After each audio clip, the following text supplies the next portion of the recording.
says we are live on YouTube. Okay, good. Okay, good evening, everyone. I'm Klaus Vandermeer, your Deputy Reeve, and I wish to announce that I will be running the meeting tonight as our illustrious Reeve has had some serious knee operations.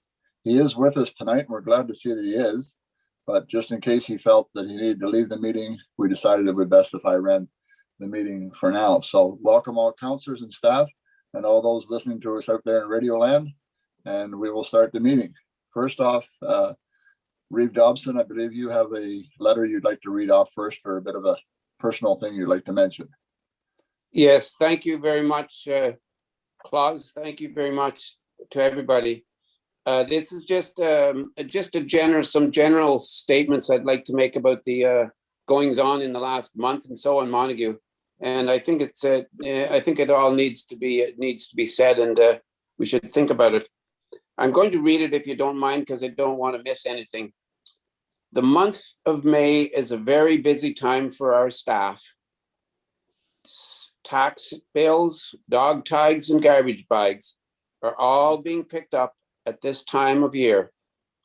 To add to this, the COVID-19 situation has made serving the public more challenging, although they continue to do so through contactless pickup payment. Council recognizes that in these unprecedented times, all members of the community, staff included, are feeling high levels of stress. Council asks for continued patience with the situation. Council would like to make it clear to the community that decisions are made by the council, not by staff. Our staff has recently taken on abuse, both verbally and in writing. Vandalism of property has occurred. This is unacceptable.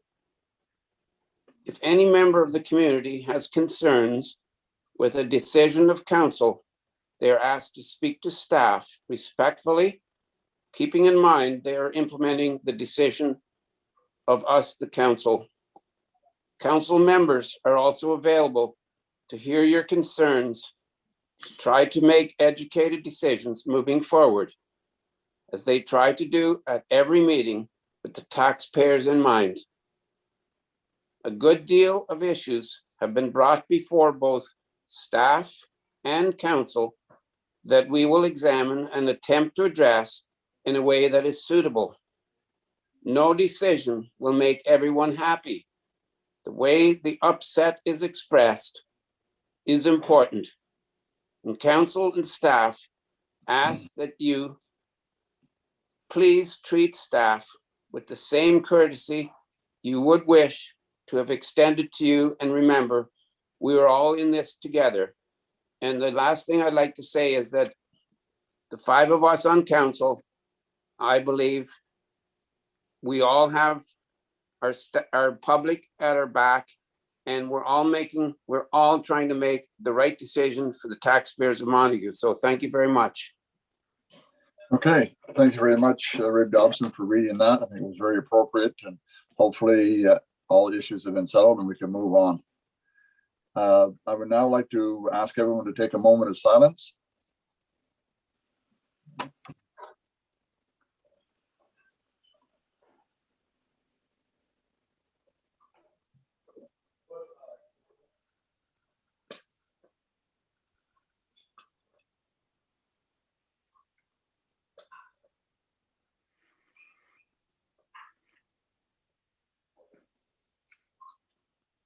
Okay, thank you all very much. So the first one I have is the items to be moved forward. Council agrees to move item 8H from information items to action items for discussion. All those in favor?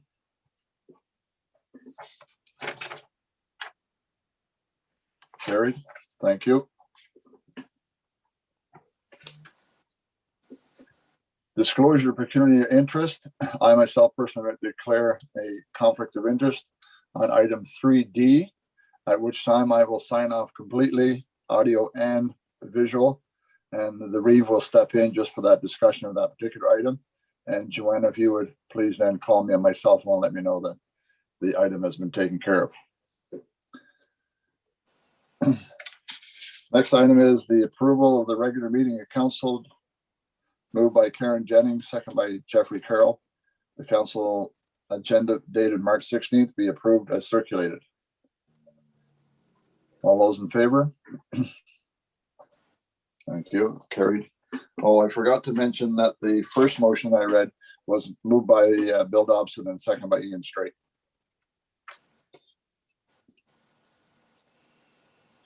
So next we have the moved by Ian Straight, second by Bill Dobson, that the minutes of the regular meeting March the 2nd, 2021 be approved as circulated.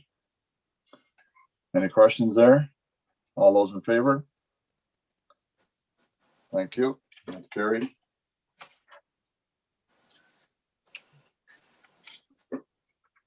So next is any business arising from the minutes of previous meetings. Any items of business on those two meetings, 16th or 2nd and 16th? None? No business arising from those minutes? All righty. So we have a delegation tonight. Mary Kay from the Library Board of Marrickville. Are you with us there, Mary?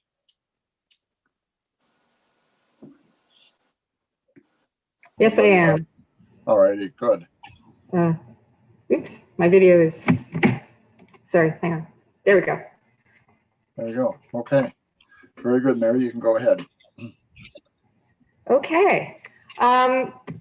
Would it be possible for me to screen share? Because I can do like a little PowerPoint thing with that, or I can just talk Sure. if that's easier. If you can manage to do that, Okay. do a screen share, that'd be fine. We'll try. Yeah, that's okay. Okay. Uh-oh. Okay. Maybe this technical issues are going to prevent me from doing that. Anyway, I'll just talk. Anyway, I think it would take me longer to figure it out than to get it to go. Well, I'll give it one more shot. Share screen. Okay, let's see if this works. There you go. There. Okay. So our annual report 2020, I hope you've all got a chance to see it. We sent it out there. We've of course been adapting to the pandemic. It's a tough year for everyone, certainly a difficult year to provide municipal services, including library services. Throughout this, the library has felt the sort of tension between, on the one hand, libraries have really great free resources and collections and services that have a lot of value during the pandemic when people are staying home and they're socially isolated. But on the other hand, we're a public space where community members access it directly. So there are safety considerations.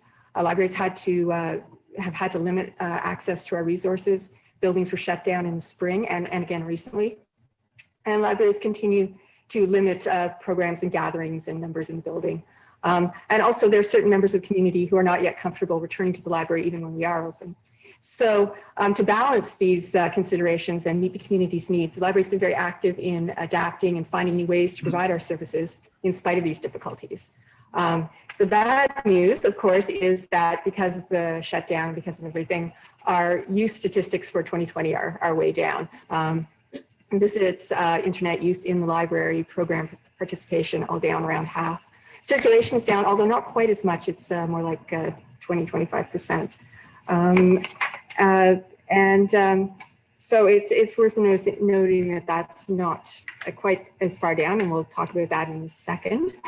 When we adapted, our service adaptations have included curbside pickup, which it was a new thing. All the libraries are doing that now. We're able to do that. And our photos, the first day that we started back in May, I had a list of people who said, call me as soon as you can do this. And I had all these packs waiting for people when we opened. And there were a couple of kids who were so excited to get their mom sent us a picture because they were so excited to get the library books. So, you know, they just kind of got in the door, wouldn't even take off their coat before they got at them. So that was nice to see. We've had to reorganize our space to support distancing. We're quarantining returned books with a barrier at the front desk. And we've had enhanced cleaning for computers and for the whole building. And we've had our sort of different services. Jigsaw puzzles are much more popular now. We've had contactless browsing, Windows displays. We've been waiving overdue fines because of the difficulty of people bringing back and all that sort of thing. One of the reasons our circulation is not down quite as much is because of our online services, which saw big increases during the pandemic, really brought them to people's attentions. Use in our ebooks and e-audiobooks jumped 35%, started in the spring, and also our Canopy film streaming service, that went up by quite a lot as well. And there were other e-resources. Some vendors during spring provided free access through libraries, which was very nice. We also were still able to be in the building because it was just sort of one of us at a time to provide support by email or phone to help people with these services. And they've continued to be popular even while, even throughout this all and still. And speaking of going online, some of our programs went online. Since we can't do in-person programming and meetings, it's pretty much off the table. We have got a Zoom subscription, originally to let our board continue to meet, but we've also been providing a virtual meeting space for the public. It's been successful for our adult programs, such as Off the Shelf and our Sketchy art group. But also for book clubs have been meeting that way in some community groups. And this wasn't involved Zoom, but it was an online thing. Diana Beresford-Kroger, who is actually a world famous scientist who lives in Wolford area. She would usually be traveling to a lot of conferences and things, and of course she wasn't able to do that. So she was able to attend virtually and do her talks from the library, which was kind of exciting for us. And so that's been very successful this year. With our children's program, with the kids programs that we did do online stories, all started in April, and we're still doing them every week. I post a story. My cat has helped me with a few of them, as you can see in the picture. With that, there's been a real interest in having something a little bit more in person. So in the summer, we did outdoor story time, so we could sort of spread out. We've had some like low numbers for story time in the library over the winter, and we have a lot of distancing and things like that. That's been popular. Our summer reading club, we continue to do the prize draw, which is extremely popular, but we shifted to more online content and take-home crafts rather than our regular programs. At Christmas and Halloween, we started using our green screen to do some pictures, even though people couldn't go anywhere, couldn't go see Santa. We could make it look like they did.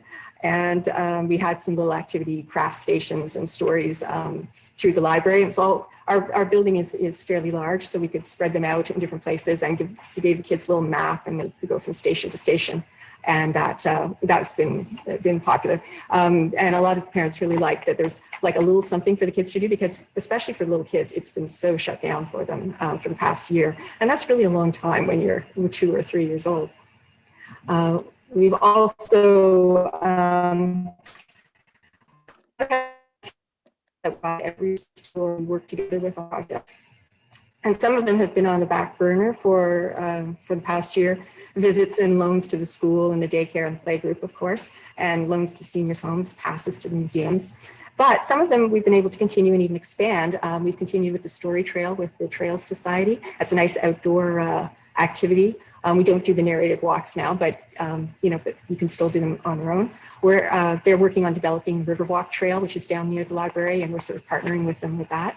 With Sustainable Miracle Wolford, we're launching a seed library. We wanted to do it last spring, that didn't work out, but this year we're starting it as of Saturday, and it will be available in the library, and people can come in and pick up seeds to take home. Also, the Mad Gardeners, all through the summer, they came in and didn't come in, but they came to the library and they took care of our grounds. And we're continuing to provide access to the digital archives database for the Historical Society. We can, email that to people if they have inquiries. And we'd like to take a chance to thank all the partners who continue to be, they were very active. Like in February of the year, last year, they did a village chef dinner. and which was very successful, which was lucky because pretty much all their other fundraisers had to be canceled, but they had enough money to support the programs and activities and services that they usually do. And some other groups have come forward. The Miracle Wolford Community Fund has given us money to support our ebook subscription for 2021, which the Friends of the Library usually sponsor, but they, of course, their fundraising activities are still a bit limited. But they are looking, I should mention that they are looking into other methods and they're continuing to plan for the future. One of our board members, who's an artist, donated this print of the library as note cards that the Friends of the Library were selling over Christmas to raise money. We've received some lovely donations from the public as well, which is great. We'd also like to thank our volunteers. They weren't able to come in during the shutdown, but they have all come back happily and continue to help out around the library as much as they can, and in a safe way. And of course, we'd also like to thank any municipal staff at Montague and at Miracle Wolford who provide services and help for the library. The board has had a lot of challenges this year. They weren't able to meet during the spring shutdown, but they were planning on doing strategic planning in 2020, and that of course has been deferred until we find out what the new normal is. But they were able to resume meetings over the summer, and they've been addressing some needed exterior work on the buildings. So that's been a big focus. Coming up in 2021, we are saying goodbye to Wendy Simpson-Lewis, who was our Montague rep for many years, but we're welcoming Colleen Perkins, our new rep. We're going to be working on some sort of library infrastructure, a new circulation cataloging system, and our website refresh. And the board is, of course, going to be assessing what is the new normal and where can we go from here, and perhaps bringing back the planned giving campaign, which was going to be part of our strategic plan. But if we put off that a little bit longer, we may be dealing with the planned giving earlier. We'd like to thank councils for your continued support. It's great, and we really appreciate it during these hard times. We're trying to provide the best service that we can to the community on your behalf. And I think that's almost all that I have to say. Oh, there, see? And these are some of our testimonials from the report. We'd just like to draw attention to this one, which is also on page 2 from Reeve Dobson. And we appreciate that. I was wondering if there was any questions or anything. Okay, can you switch us back to normal screen? I will switch us back. Sorry, I will unshare. There it is. Come on, work with me. There. Okay, very good. Thanks very much, Mary Kay. Very good presentation. So, council, any questions of Mary Kay? Comments? Yes, Bill. Yeah, I was just going to say, Mary Kay, thanks for this great report. And just to let you know, last week we had, the last meeting we heard from the other library on the other side of Montague, that's the Smith Falls one. And I just want to say how lucky and blessed we are to have a great library on both sides of Montague, and how it would be our hope that in the future, the two libraries would maybe collaborate and do some interesting things in the community in Montague. But I also just want to say thank you to Colleen Perkins, who is our new Montague rep, for coming forwards and taking over the responsibilities to represent Montague. And finally, I just had a question, and that is that because of COVID-19, have you heard of any new COVID-19 related help from either provincial governments or federal governments? And I'm just, in general, do you think there's going to be any more funding coming down the tubes for libraries?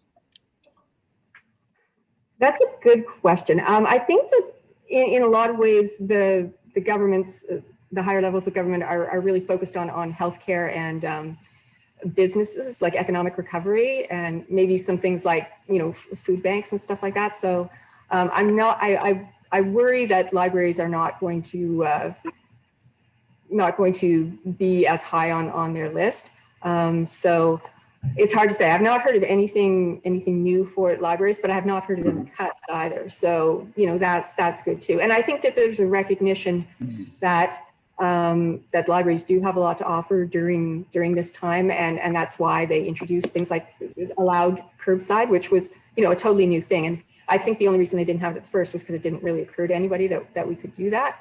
But it was brought by the library community to the province, saying, when we get out of the shutdown, or as we're getting out of the shutdown, can we bring this in? This would be a good fit. And so that's even now, even up until the total shutdown, even if you're in not gray, but in red, libraries can still do curbside pickup and things like that. So Thank you. Yeah, thanks, Mr. Chair. Sorry, I talked too long. Okay, again, okay, thanks very much. If there are no further comments, we'll move on, and we wish you the best of luck. And, Yes, thank you. With your summer program, especially, I like the way you have the kids sitting out on the mats, spread out across the lawn. I think that's very, very impressive. So, thanks again. Okay, so the motion here is moved by Jeffrey Carroll, Councillor, and second by Councillor Karen Jennings. The Council receive this presentation for information. All those in favor? Thank you. Okay, Mr. Greer, would you be on board, sir? There he is. You there, Miles? Yeah, how are you today? Go ahead with your water report, sir. So the water report was actually put out to you. It's a summary report of our water in the township. You would have received an annual in February, and then this is the summary report. Basically, in a nutshell, there was no compliances this year. There was no adverse readings. Sorry about that. No adverse readings, and the municipality on the water distribution side was 100% score. So in a nutshell, that's the report. I say it's done every year. I'm certainly here for questions if we have any. Okay. You're not planning on reading the entire report, I presume? No, I don't think I'll read the whole report off. I did read through it. I thank you very much for the report. Any questions? Councillor Jennings, go ahead. I'm just scrolling through. I apologize, but I got confused in the end where it talks about dates, about your licensing and stuff. I just wanted to clarify where it says, so the municipality's drinking water license expires July 26th. The application for renewal is January 26th.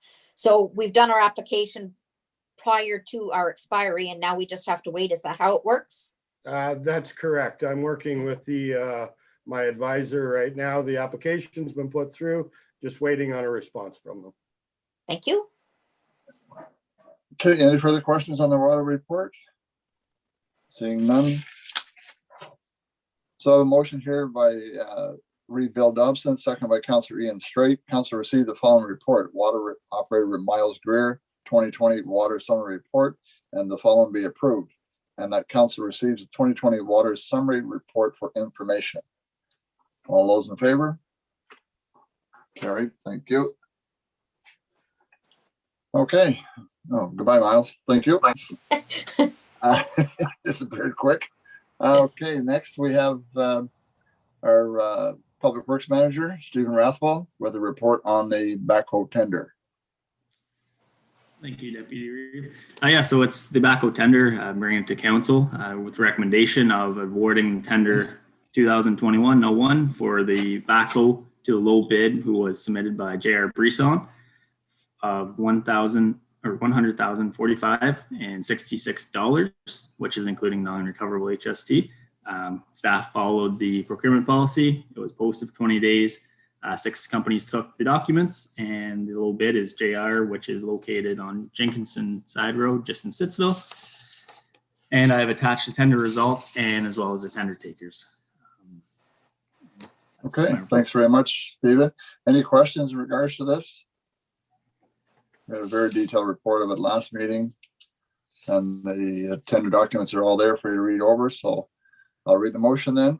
Moved by Councillor Jeffrey Carroll, second by Councillor Karen Jennings. The council received the following report: Public Works Manager Stephen Rathwell and the following be approved. The council advised staff to award the tender PW 2021-01 for one four-wheel drive backhoe to the low bid submitted by J.R. Burson for the purchase of one 580 SNWT backhoe for the total cost of $145,066.00, including non-recoverable HST. All those in favor? Good, carried, thank you. All right, next, that's it. Thank you, Steve. Clerk Administrator, Joanna Bose. Backup agreement from the County of Lanark and Zycom. I pronounced that right? Okay. Well, Go ahead. he knows all as I do. I think it's ICOM. So we had discussed this at the last committee. It just generally a better product at a better cost, and our backup system is currently causing some issues. So we had this discussion at council, asked to bring it forward to council. So here we are, just looking for approval for getting the Reeve and Clerk Administrator to sign. Okay, any questions? We had quite a lengthy discussion on this last meeting, but a final opportunity to ask any additional questions to Joanna. Everybody's quiet. All right, good. Moved by Councillor Ian Straight, second by Rep. Reeve, Bill Dobson. Council received the following report. Clerk Administrator Jay Bose, backup agreement, County of Lanark, and the following be approved. That the Deputy Reeve and Clerk Administration be authorized to execute the service contract of IT backup services as discussed in the Committee of the Whole meeting March 2nd, 2021, and as laid out in the contract attached to the council agenda. All those in favor? Carried. Thank you. Now, this time I will disappear and I ask our Reeve to take over for the next item on the agenda, which is 3D. So give me a moment to get myself out of here.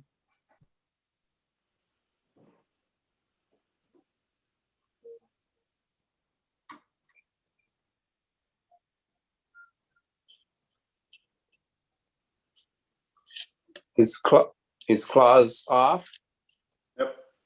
Yeah, his video and sound is off anyways. So Oh, okay, then I think we can go forward. And Joanna, this report is going to be given by you. Thank you. I don't know if it was last meeting, they're all blurring into one now, but last couple of meetings ago, we had brought forward that we need to put up an request for quotation for custodial services as the contract ends April 31st. So I just sort of went back to some of Jasmine's old requests for quotation for the custodial services and tweaked it a little bit, but it should be pretty well ready to be released. I'm hoping to have the quotes back by April 14th and have somebody ready to go May 1st. So essentially it's the same RFQ that was in 2017, but I have added Rosedale Hall into the contract so that all of the municipal buildings are being dealt with by one, well, almost one person under the same contract. So the only sort of issue that arose is that currently the fire association holds the liquor license for the Rosedale Hall. And my understanding is that whenever there's an event that requires a liquor license, the fire association runs that event, and they also clean up after the event in return for the proceeds from the bar. So it makes it a little bit difficult because you have a contract person and you have the fire association, but we need the fire association in there because they're the ones with the liquor license. At any rate, I've sort of recommended that we have the successful contract company clean the hall on a weekly basis, but as much as possible, just in conjunction with the events. But also if there is an event going on with a liquor license that, you know, we sort of delegate the cleaning authority to either the fire association or to the contract custodian and try to communicate that so that it does get completed by the right party. Also, I was looking into this, and it seems that previously the custodial services contractor set up and took down the tables and did the cleaning. I kind of think that someone could set them up, but when the host comes in, they might want to change the tables around or do something different. So it sort of seems like a repetitive thing to do. So I'm suggesting that we just have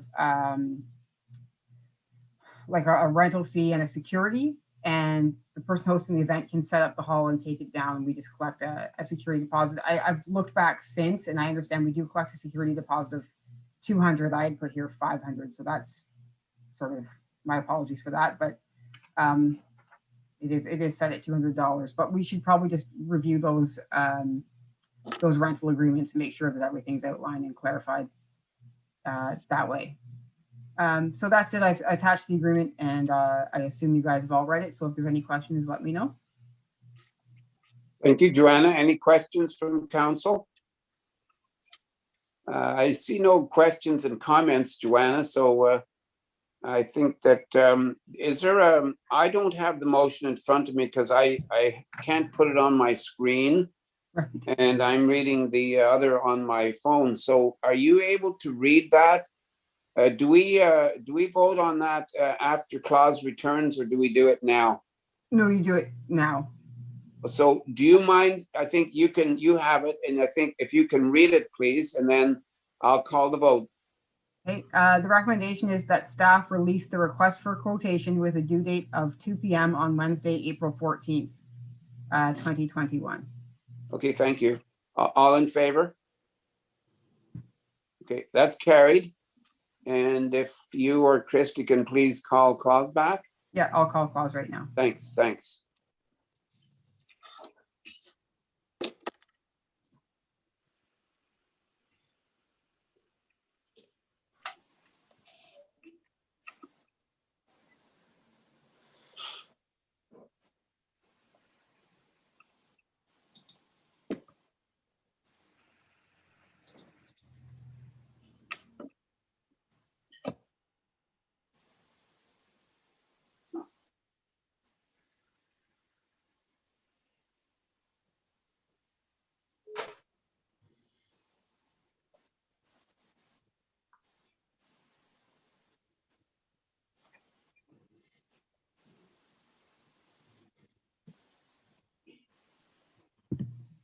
Okay, he'll be right in.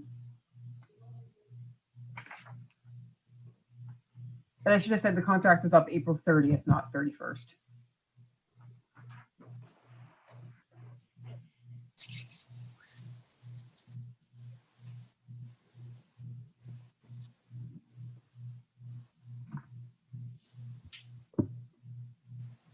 I'm back. Hi. You hear me, Joanna? Yeah, thank you, Claus. You're live again. Okay. So the next item is approval of the committee of the whole minutes.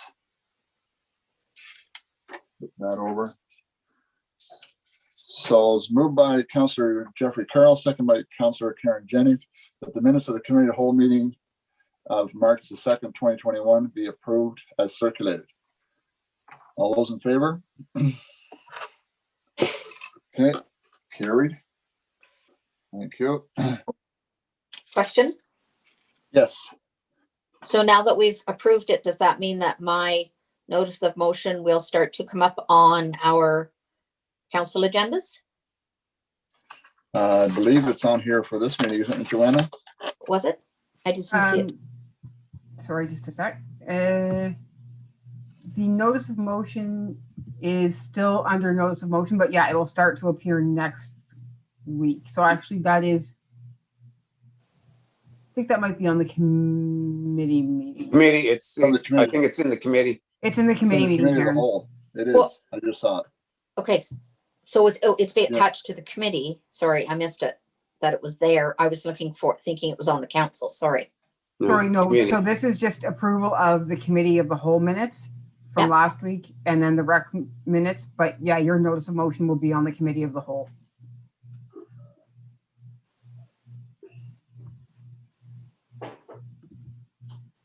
And then it would be moved forward to the next council meeting. Yeah, and then Yeah. all that stuff would appear at the next meeting.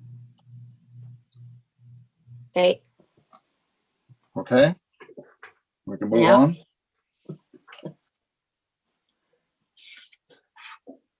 Okay, the next item then I have is moved by Councillor Ian Straight, second by Bill Dobson, that the minutes of the Recreation Committee meeting of January 25th, 2021 be approved as circulated. All those in favor? All right, thank you. question? Yes, go ahead, Go ahead. So I know that the minutes were from back in January, but I actually attended the one in March. So if I could just sort of touch base about that one where there was a request for some money that is going to be coming forward. But also, when we had the discussion 2 meetings ago and then the rec committee had their meeting to appoint a co-chair and a secretary, both times what's been missed is the terms of reference for the recreation committee. It will have to be updated to reflect the changes we've made. So if we could send staff direction to have the terms of reference reviewed and updated to reflect the changes that we've made in the last, what council made, but plus what the rec committee has also done, just so that it notes all of that. Sure. I Okay, don't see any problem with that. Joanna, you okay with that? Okay, thank all you. right. Thanks, Karen. Okay. So the next one then is on the bylaws. I have a motion by Councillor Karen Jennings, second by Councillor Jeffrey Carroll, that bylaw 3822 being a bylaw to amend comprehensive zoning bylaw number 3478-2015 of the Township of Montague, being read the first, second, and third time passed and signed and sealed this 16th day of March 2021. So this is in regards to some zoning changes on Birchall Road for this gentleman's doing this new project of his, whatever, blah, blah, blah. Everybody knows. Any questions? All those in favor? Thank you.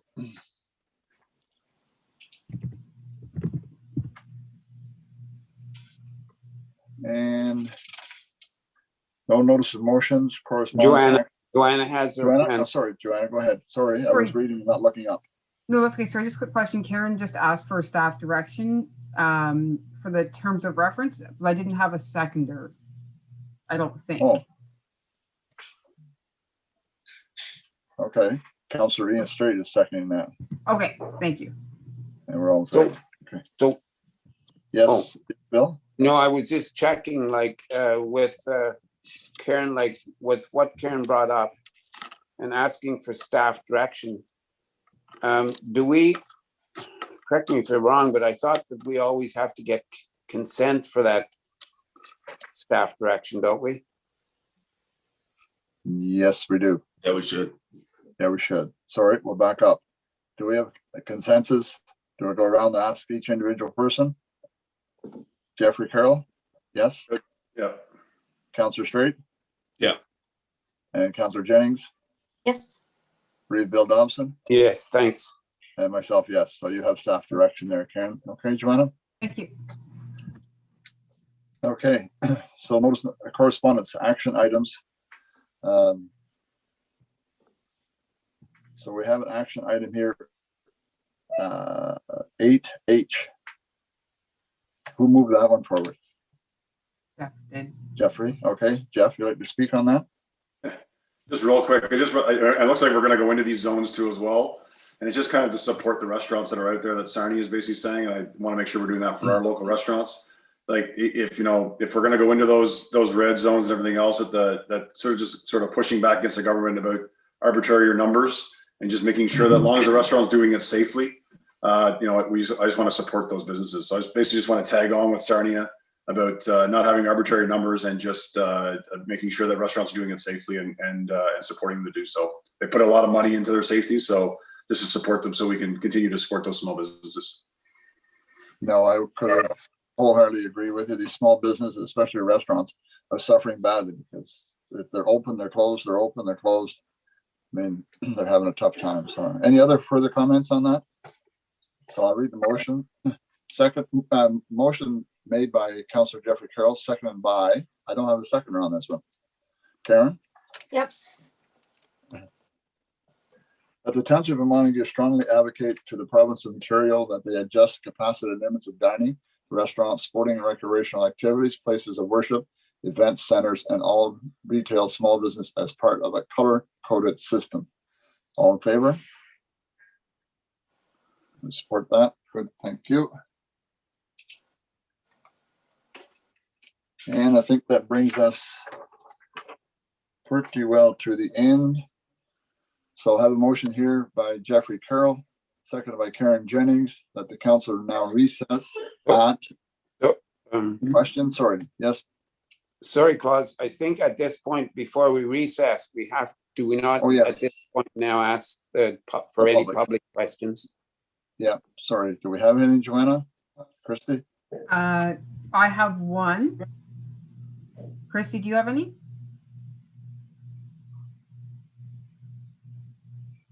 Okay. The one I have is in regards to the tender being put out. Oh, okay. In regards to the tender being put out for the cleaning contract for township, why would cleaning of Rosedale Hall not be in a separate contract due to the hall being closed for the foreseeable future, at least for this year? And since the cleaning is done by the fire department crew and the bar is open, cannot cleaning be incorporated into any rental agreement for a non-bar event?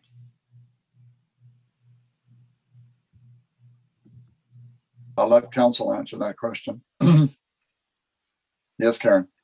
I remember when we tried to put it out separately before and we didn't get any takers on the Rosedale Hall as a standalone.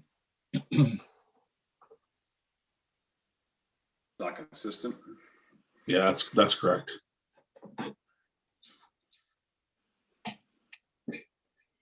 So what's the council? Is it nice to have also, sorry. Sorry, go I ahead, think- Councillor Jeff, go ahead. It's nice to have somebody in there doing a quick spot check and clean too, I would think on a weekly basis. It's probably good for insurance. It's probably good for a lot of things too as well. But I mean, I understand the point, but I mean, I think you want to make sure there's somebody in there too. I would think we'd have to do something. So you're getting a quick clean. I mean, I imagine it wouldn't be in there very long doing a very quick clean during those non-times too, right? So anyways. Thank you. Any other comments? Councillor Jennings? I mean, I know that during COVID, we don't have anything happening. If things open back up again, we did have the pickleball rental. Maybe things will advance, so we'll have more events going on as well.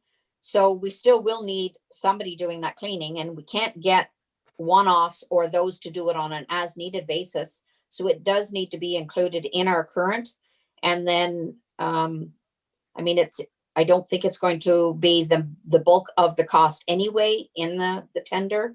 I think that it's more so because of the office being used daily, the public works, as well as then the fire office area, et cetera, that's the bulk of the cost. I think it's very minor when it will come to the facility down at Rosedale Hall. So I guess the tender could be written to say, if they wanted something somehow to break it down, but I mean, it's not an hourly, it's a per service, as in that I'm coming in and I'm cleaning all of the facilities. So I don't know how you would really break it down.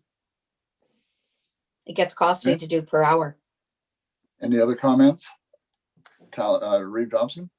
Yes, thanks. Although I had already read this earlier before the meeting, I just thought of it as we're talking. Since we put in our playscape outside, and since we seem to be having a few more issues with garbage, possible vandalism, whatever, outside Rosedale Hall, I'm wondering if there should be, at what point do we address the extra work that's going to be involved? I'm sure there's a little extra work to be involved outside the building now than there used to be because of the two issues I mentioned. So I'm wondering if that should be brought up at all in this proposal or not. Thank you. Okay, Joanna, you have the comments from the council.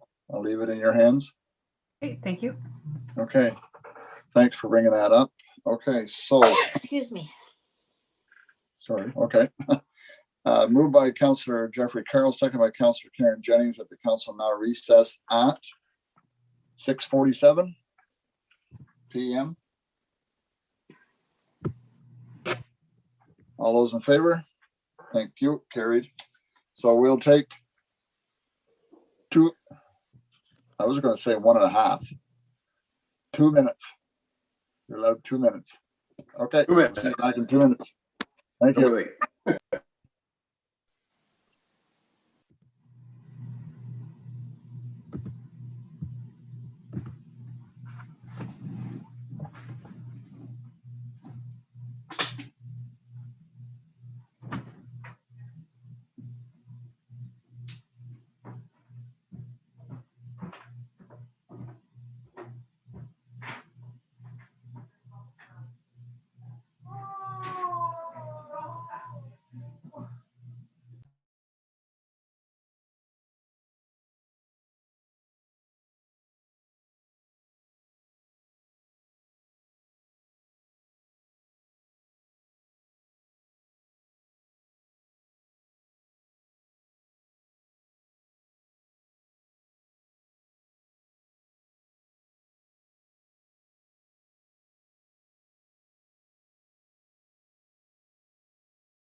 Okay. 2 minutes are up. My wife just said, announced on the news, the churches in Perth and Smith Falls are closed. We were saying that. It's all the arenas, everything. The arenas, churches, Curling clubs. curling clubs, anything that's a public event or a public sporting thing, any of that, and worship is all closed as of effective midnight tonight. So where am I going to sing my hymns now?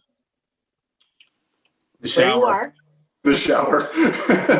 No, in the greenhouse. Nobody can hear me down the greenhouse. I can practice quite well down there. I'm a fan of it. It's a crazy. I mean, it's crazy. What's all the things that are coming down now. So Yeah, just a sec. What was that, Lay? Yeah, they just said that. Yeah, she said no sports, no all the arenas, everything. Yep. Oh my, here we go again. Okay, do we have everybody back? All righty, I'll call this meeting to order then. Moved by Councillor Karen Jennings and second by Councillor Jeffrey Carroll, the committee of the whole meeting agenda dated March 16th be approved. All those in favor? Thank you.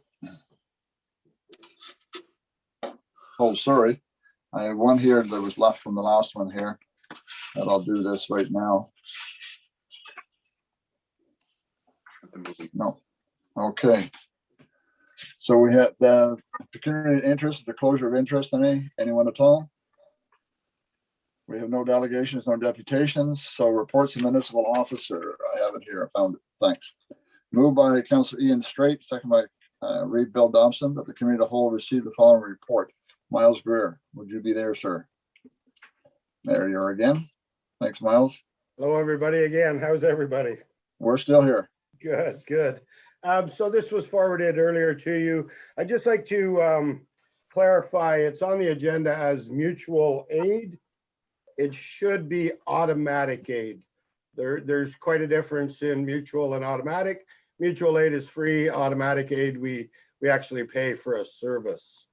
So the report is about, I would like to look at amending bylaw 3018-2008, which is an agreement we had with Merrickville, or we have currently with Merrickville.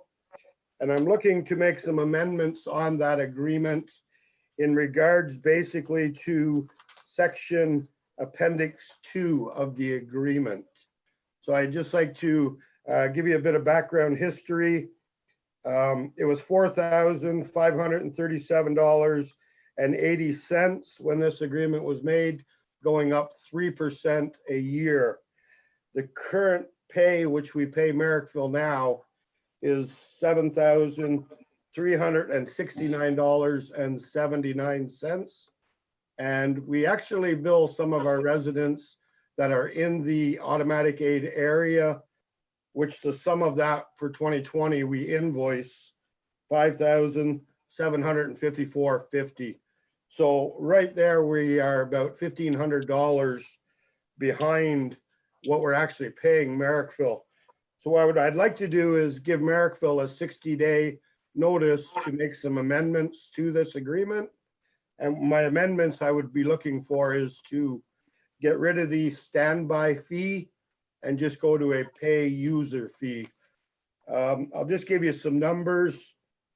In the last 5 years, from 2015 to 2020, we used the services 8 times in 5 years.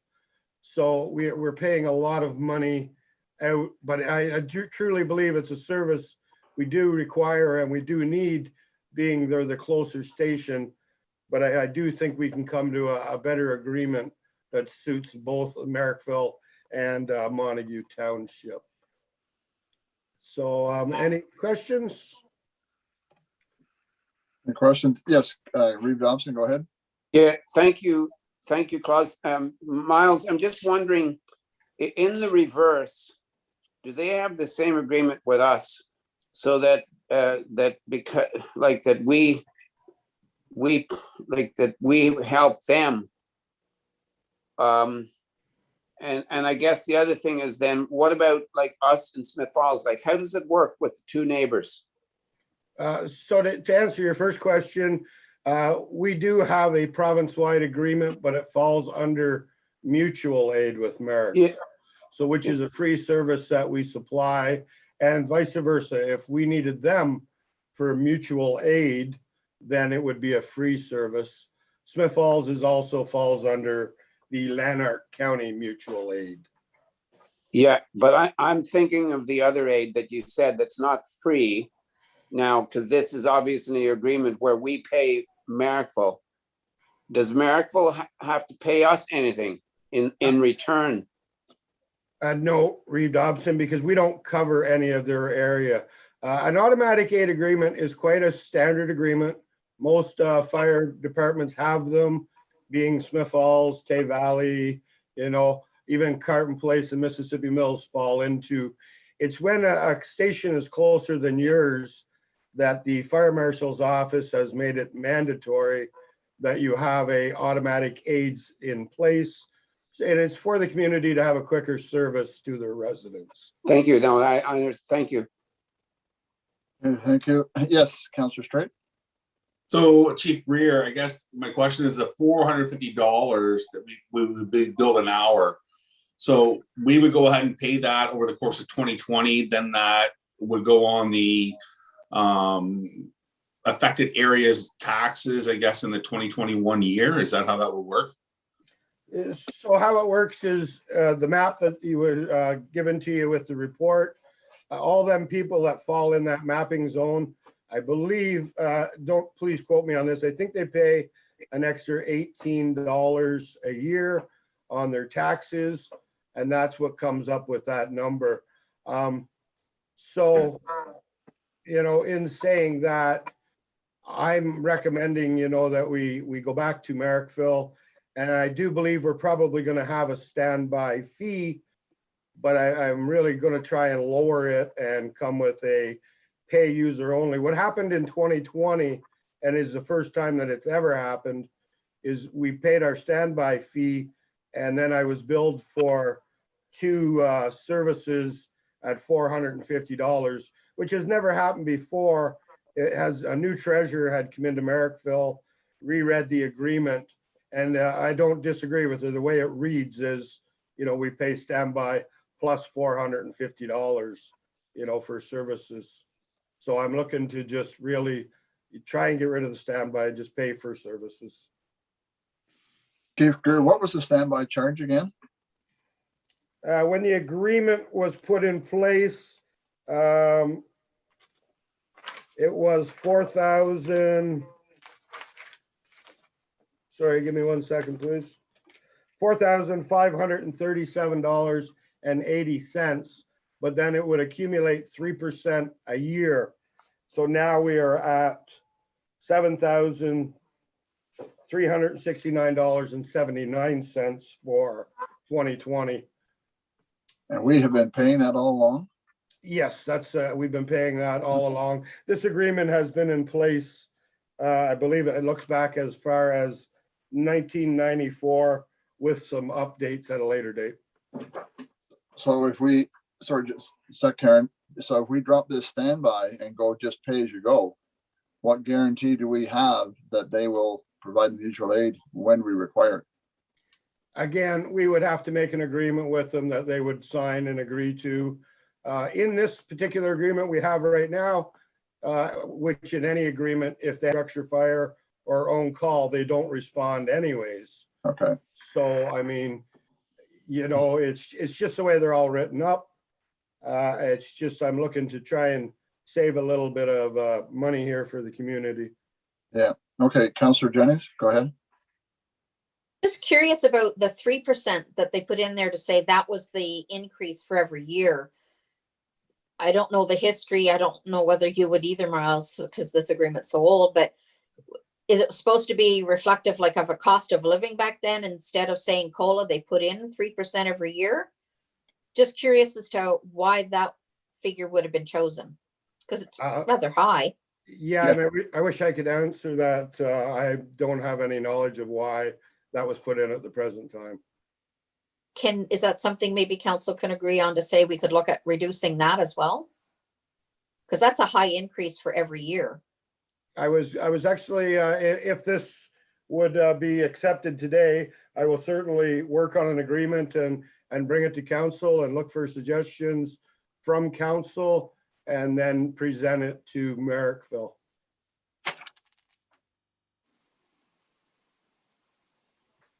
Okay, so that's what you're referring to, is that allow amendments to be made to the original agreement. That's what you're talking about? That's correct, amendments to it. Okay, any further question, Councillor Carroll? Just real quick, because I mean, it sounds like this is a bit of a negotiation that you're looking to go do too as well. So I'm just wondering if the next time that we come back to this, is that something we should be going to in camera about, just to have a quick chat about because it's a negotiation? Or is it not something is you're really just kind of hoping to go to the other fire chief and kind of work out something? Is that your thought process there, Miles? Or I believe it's probably going to have to go to Marrickville's council as well as Montague Council. So whatever the protocol is for that. Joanna, maybe clarify Councillor Carroll's question. Is this something that should go into camera? Does it deal with personnel, individual acquisition of property and so forth? It's basically just a contract amendment. It doesn't really deal with individual people. Well, we have to take a look at what the proposed changes Miles thinking about making are. I think it probably not, but I don't have all the in-camera reasons right in front of me. But we'd have to see what the changes were, and if it could end up in a situation where there's some legal issues or whatever. Hopefully that wouldn't be the case. Okay. Then maybe we would, but we can we'll get to that when we get there. Okay, Councillor Carroll, follow up?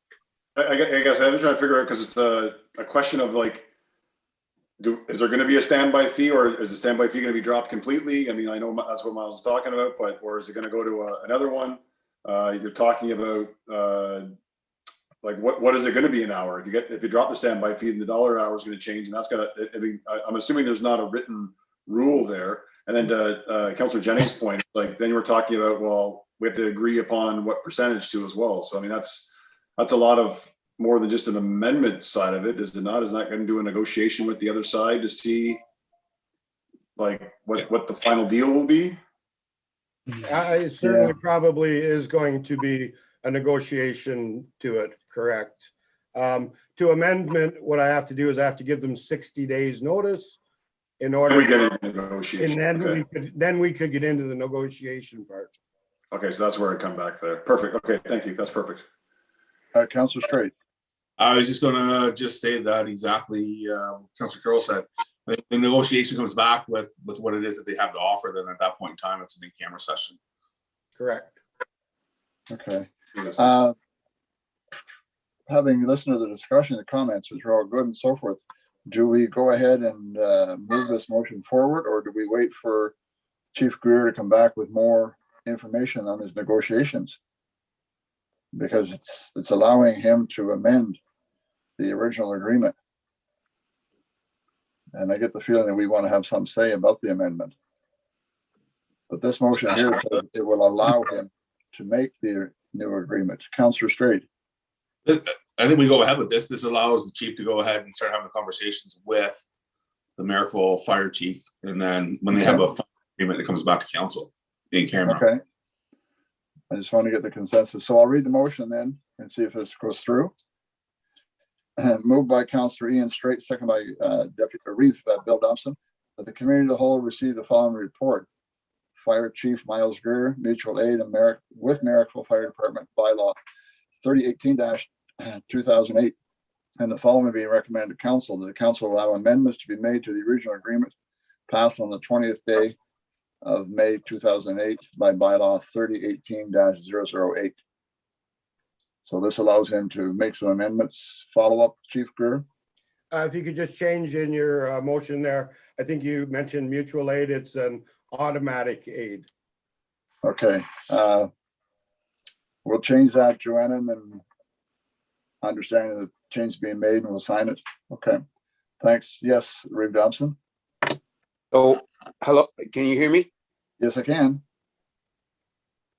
Okay, so I think it's fine, except that this motion may have to be slightly tweaked, because I think what this is doing is actually giving Miles the opportunity or the approval to go ahead and make amendments. What I think we're doing, I think what we're really doing is we are giving him the approval to discuss amendments, but not make the amendments. And he's also talking about the 60 days we have to give notice. So I think we should be doing right now is just moving it forward to give him the authority to begin discussions, but not obviously making any of these amendments themselves. That'll have to be made by council, I think. So it maybe somebody better than me can retweak that wording. I think. What I'm wondering is, can we, and Joanna, would we maybe possibly just give staff direction? I was just gonna say, yeah. And not necessarily a motion, but just staff direction and bring it back for a final motion. I think that you could do that too. I was gonna have that council direct fire chief staff to review and suggest amendments. Yeah, that's good. Okay, that's I would feel comfortable myself on that. So can we have a consensus? We just do staff direction. Councillor Karen. Yes. Yes. Councillor Carroll. Yeah. Councillor Straight.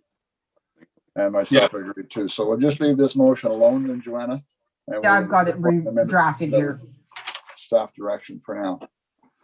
Okay, thanks very much, Chief Greer. Thank you very much. and good luck. Okay, Mr. Grinke, would you be on board, sir? Hello, calling Carl. Coming, he's coming. There he is. Coming. There he is, always fading into the limelight. Just a little bit of dramatic effect there, Mr. There Chair. you go. Thank you. You got some bright lights behind you. They got a hill there or something? I do. At least it's not rotating. I know sometimes I have Yeah. the fans on. It's a little bit distracting. Okay, you have a report on 7497 Roger Stevens Drive site plan. I do. Thank you. Interesting. Thank you, ahead. Thank you, Mr. Chair. So this is a property that that council's familiar with. A little earlier on in your term, you approved a zoning amendment application to rezone about 2.5 acres. So basically, the front part of the lot facing Roger Stevens Road to a highway commercial special exception zone, with the special exception permitting a self-storage facility as an additional permitted use. So the previous highway commercial zoning did not permit that. So it is a split zone property. There is about another 1.5 acres behind 2 existing residences that's zoned rural and is not being contemplated for any sort of development. So that's not part of this application. So as council is aware, the ultimate plan for the site is to accommodate the development of self-storage facilities there. This is replacing the old commercial building that's in process of being demolished. So there's 2 buildings of about, this site plan that's before council includes 2 buildings that are about 5,400 square feet each. These are self-storage buildings, about 10 feet in height, so a little bit shorter than what was considered earlier in December on Sturgis Road. And the third larger building is about 6,300 square feet, and that also includes a retail element at the front of it, which is being used for the rental of, it's a rental office and selling boxes and other storage related material. So the Rideau Valley Conservation Authority was involved in the process, and they identified a headwater drainage feature as that the ditch that crosses the east property line. So based on in discussions with the proponents and RVCA, they are looking to eventually construct a 4th storage building there, but that's going to involve a further process with RVCA. So they're seeking approval for the first 3 buildings now, and if at such point they want to proceed later on with the other one, then they will work with RVCA, and then we'll amend the site plan process accordingly. So the access to the property will come from the existing 2 accesses. Any site plan application is it is a multidisciplinary process. So planning staff work with our colleagues in Public Works, RVCA, in this case, County Roads, Building and Fire, and anybody else who has a jurisdictional role in the process to review. So I'll just quickly go over some of the highlights of the plan here. As you can see, there are three buildings proposed with the existing entrances, and the fire lanes to meet code on either side. So there is the closest neighboring residence is proposed to be buffered by a new solid wood fence. So that's in accordance with official plan policies regarding screening between commercial and residential uses, and that's standard practice we look for in any site plan application, and also what we looked for with respect to the home that was built closest to the Talus home site plan we looked at earlier.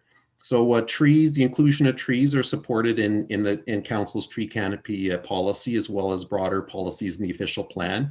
And the proponents proposed two blue spruce trees at the corner of the site. Those are going to be, I think the way they're presented intends for a little bit of flexibility. So certainly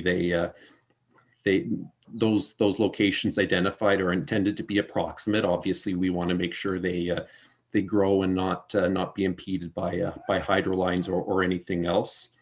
So parking, the zoning bylaw actually has a very high rate of parking for self-storage uses, and includes that with other warehouse uses. So There is a fair amount of parking proposed on the site, and that's simply because the zoning bylaw requires that much. It seems unlikely that all of those parking spaces are going to be used for self-storage, but that was proposed for outlined there for zoning compliance. There's no need for a parking variance, and they were able to accommodate that within their building plan. Outdoor lighting to be designed and installed with full cutoff features. That's certainly helpful with respect to the neighboring residences. So no changes to the ditch along the side or the area immediately adjacent.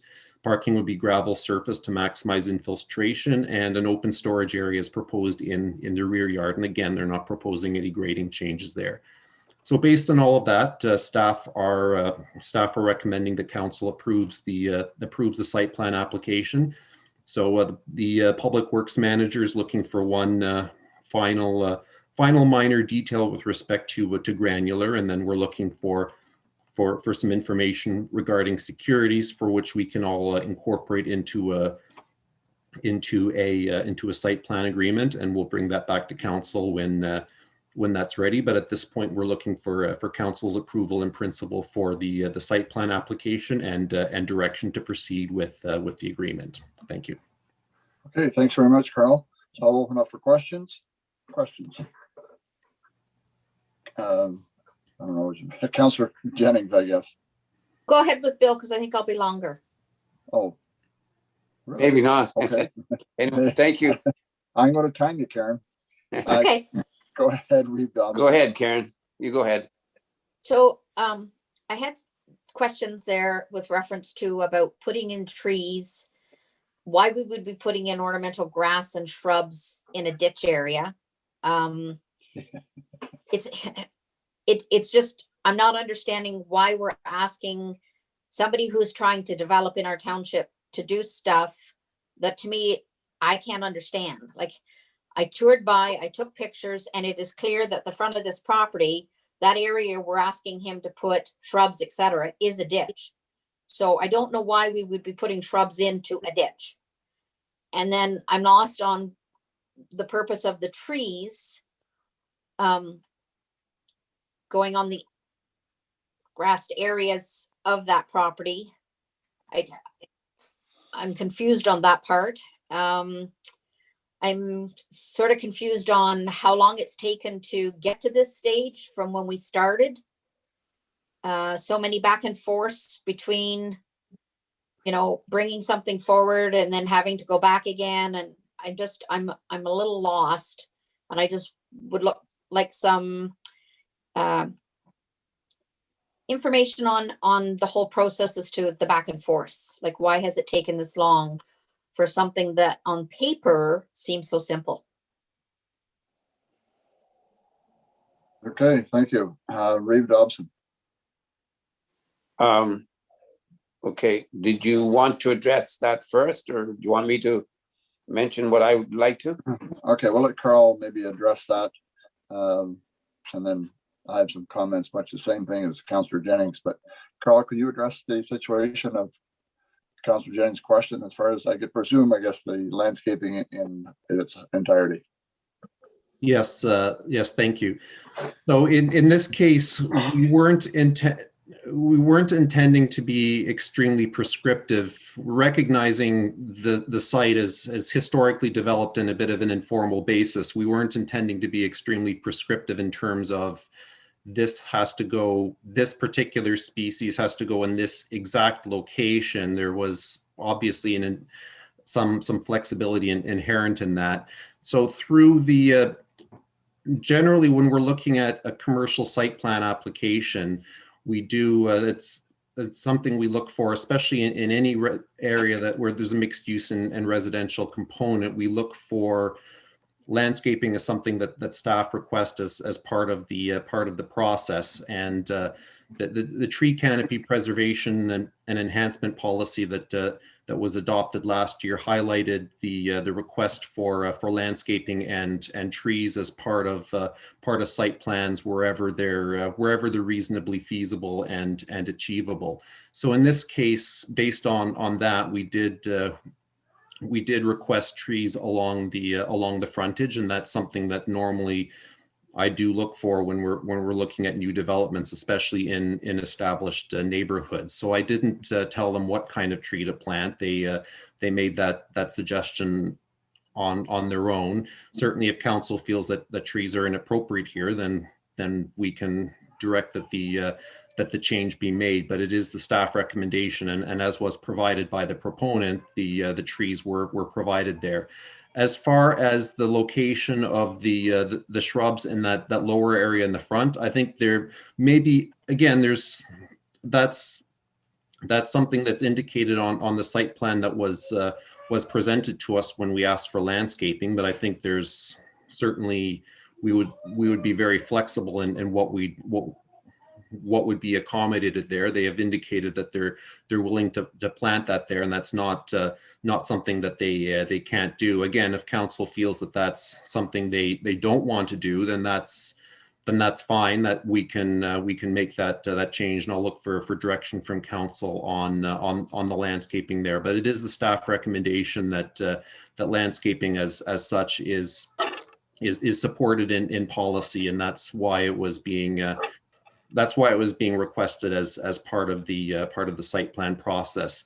In terms of the timelines here, there's and this is something that certainly have been discussed internally, and we can follow up directly on that later. But through any site plan process, there is a period of there is review back and forth, and certainly there's times too when we've been waiting for revisions on the plan, as well as have been coming in. Ultimately, when the site plan was, like, I can follow up with the councillor on some of the exact details and timelines of the process that have been undertaken. But there is a review process done by us, other colleagues and other departments, as well as the proponents. So it is not unusual that there is some back and forth and some revisions on a site plan process, and there's a variety of items that all sort of add up in terms of timelines that can extend a little longer than anybody would really necessarily find ideal in this situation. Okay, thanks very much, Carl. Follow up. Yeah, go ahead, Karen. So I guess the thing is, I take a look at the property on Rideau Ave that was mentioned earlier, Tamco, and I see at the front of their property that there's no shrubs, there's no trees, there's no nothing down their whole side of their fenced property or anything else. So that's where I have to question about why does one versus another. The other thing about the shrubs being in that front area is, I'm not somebody with green thumbs by any means, but when you have salt and sand and everything else that comes off the road and into the shrubs right there, I don't know how long they're going to last before it just kills them, which is why I sort of wonder what the sense is in putting money into shrubs that are going to end up being, destroyed because of the salt from plow trucks, etc. So that's why I didn't understand why we would do, things to make look pretty, fine, but when it's that close, I just didn't understand why. Okay. I will have some comments on that here as soon as I allow the Reeve to make his comments. Go ahead, Bill. Thank you, Mr. Chair. I'm just thinking that regarding a lot of this, I think, excuse the pun, but I think we're getting into the weeds a little bit, because it sounds to me like maybe the proponents want to make their property look good when they redevelop it by putting in blue spruce. And as you said, Carol, it was their choice. So, and as far as the shrubbery and so on, I totally agree with you, Karen, that, you don't put the shrubs in the ditch, but to set it back along the ditch is quite fitting. And again, it's their property. And I think that they should be given the right to choose that type of thing. So I feel it's probably going to look good, but that's just to comment on your comments, Karen. But two things, Claus, I wanted to ask was, Carl, you mentioned in that it's in the process of demolition. Well, my recollection is the building that's standing as is has not changed in a year or two. So I have not seen any demolition that's happening. Is there some demolition that I don't know about? So that's one question. I realized right in the beginning there was some demolition, but I haven't seen any for the last maybe almost 2 years. And the other thing is, I'm wondering, you mentioned about the proposed retail space. I'm not necessarily asking for it to be brought to us now, but I think that if it would be nice to hear what proposed retail space the proponents are talking about. Thank you. Okay, Carl, would you answer Bill's questions? First one and second one? Yes, so the question regarding the demolition, I understand that there is some demolition at the rear of the building, and there's from an approval standpoint, there's no reason why demolition can't occur. There doesn't need to be a requirement for site plan for the building to come down, and it's perfectly fair for it to come down at any time, really, if that's what they want to do. In terms of the retail, and I can just pardon me a moment. I'm just going to go into an email that has a little bit more of an explanatory. I'm not against any demolition. I'm just saying that I wondered if there was some going to be done to that building as we speak, kind of thing. Well, I can speak to say, as I drive by every day, it's half gone. Okay. The building is halfway gone. But did that not happen many months ago? They started last year, then they have done a little bit more, and then the snow, sort of the cold back in January, put them on hold, but it's thawed again and they have been back by. Okay, so we're going to assume that things are being done. So, okay, Carl, if I may make a comment to follow up on Councillor Jennings' comments in regards to the shrubbery and so forth. My 2 cents worth, ornamental grass in that area in there is not going to live. Okay, and the blue spruce is a nice touch, but as Karen says, with the salt flying off the road, they don't like it. They don't like it at all. I'm wondering, I know he wants to make it look pretty. I agree with Councillor Bill Dobson there. His idea is to make it look nice and so forth, but he's adding a lot of cost to his whole project by doing some of this landscaping. And if it's not necessarily required, could we not advise him that this is not a total requirement to cut his costs a bit and not do as much landscaping as proposing? Is that not his choice? It's his choice. That's correct. Carl, go ahead. So landscaping was suggested by staff, and that's something that we suggest in commercial industrial site plans. And in response to Councillor Jennings' comment about I recall there were shrubs incorporated within the expanded TAMCO site plan that happened that was initially considered a couple of years ago, but it was since that point where we're in adopting the tree canopy policy. It included stronger language requesting, I guess, landscaping as part of a site plan approval. So that was part of the rationale that staff were making that suggestion. In terms of the kinds of tree and even the location setback from the county road, I think if we're comfortable with trees, I wasn't intending that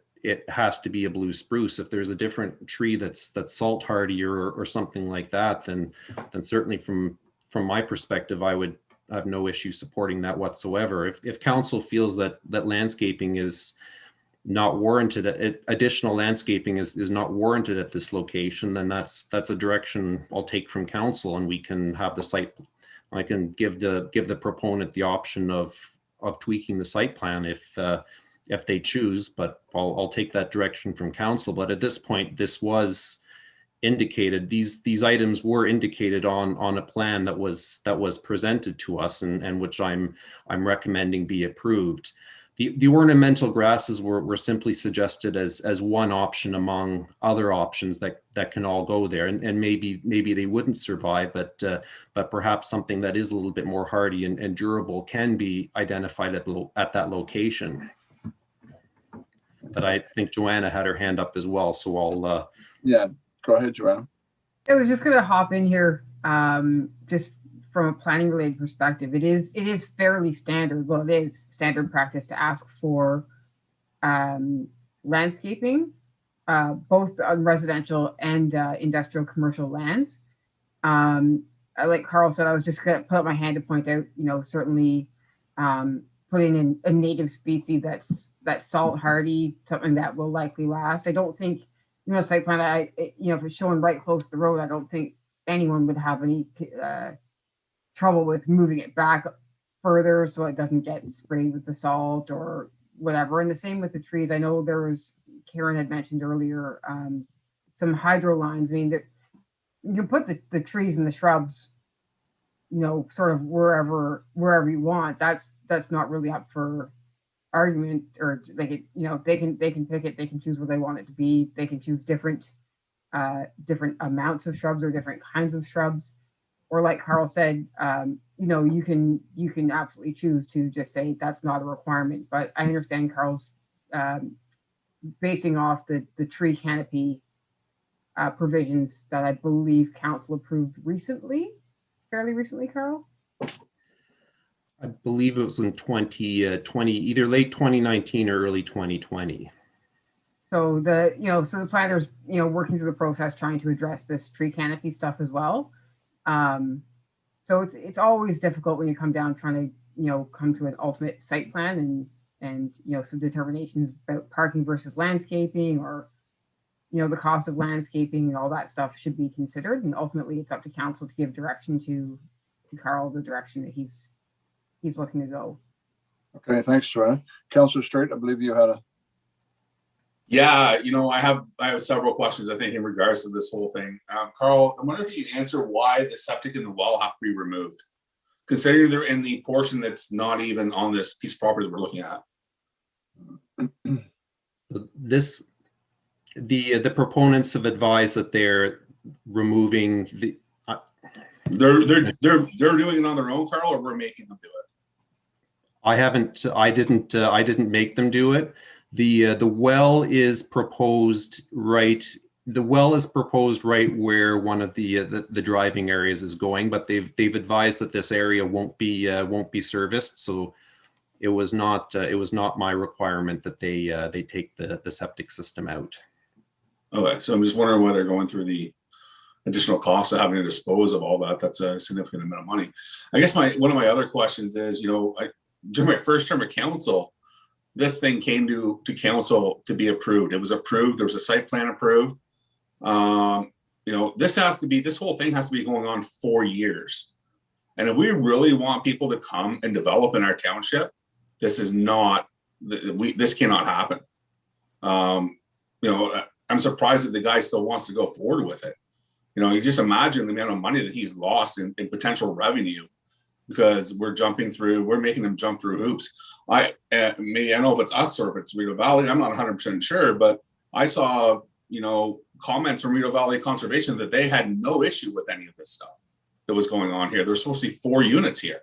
And now all of a sudden there's holdbacks, or the site plan has changed drastically. And I'm just wondering how we get to this point that it takes someone 4 years to get an approved site plan in our township. Okay, Joanna. So I think, Carl and I can sort of look at this offline. And I think, to be fair, it is, as Carl mentioned, sort of interdisciplinary. Like, it does take conservation authority and engineers and planners and all those people to get their comments together and take a look. And I think it's certainly something that we can talk about offline and examine ways to sort of make things a little bit better moving forward. 100% follow-up, Reeve, or Deputy Reeve, sorry. Yeah, go ahead, Ian.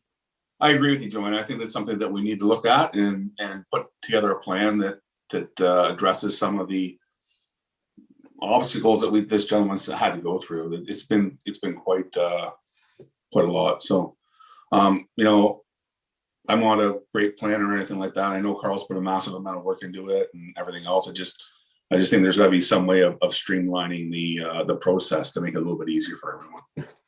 Yeah, Okay. and we'll look at that for sure. We do have a motion here to approve this site plan, so we're going to move forward quickly now. Jeff has a question. Yes, Jeff, go ahead. Sorry. I mean, I do want to, like, I guess, chime in just a little bit, because I guess just a key on the RVCA thing, because originally, Carl, I'm just curious. RVCA didn't have an issue, and I realize I think we're working on a system too as well to hopefully to make our planning a little more smoother and everything else. And I look forward to that coming, because we talked about that now for a little bit, which is good. And I think we're going to talk about that offline, which is fantastic. But the RVCA side of things, they originally said that they did not have an issue with the site with the original plan. And I guess my curiosity is about, now they're saying that they've seen to slow down a lot, this development, and now only 3 can be put in. And when did RVCA decide that is a drainage area, or when did they decide that was a problem? And is that right on if that's right on the property line, or is that like distinctly on their property? Is it, how far away from the property line is that water course? And maybe that's an RVC. Sorry, yeah, Carl, if you can. So, Mr. Chair? Yes, go ahead, Carl. Yes, there's a couple of processes, and one was the zoning, and at this point, yes, the zoning, the first time the zoning came to council in late 2018, it was not approved by council, and then the proponents came back in 2019 with the same zoning application with the new council. And then that was approved. So at that point, it was only the zoning that was approved, not the site plan. So there was, as part of the concept plan that was presented with the zoning application, there were certainly the self-storage. Like, that was always the plan, to build these self-storage units, but none of that was binding. They were just asking for, through the zoning, they were just asking for the use. So then it was. So a site plan application was originally filed not too long after that. However, it wasn't complete without the drainage plans and the other requirements. And that's something that really hit the ground running much more earlier last year with the submission of additional supporting information, and then more of the detailed review that came at that point. So yes, through zoning, we tend not to get involved into the review of the detailed site plan process. So the use was always supported, or at least not objected to, by the Rideau Valley Conservation Authority. So the headwater drainage feature, and that's a funny thing. It doesn't show up on our mapping as a water course, so it's not immediately flagged by us, and driving by the site, it's doesn't exactly jump out as top of mind as a water course.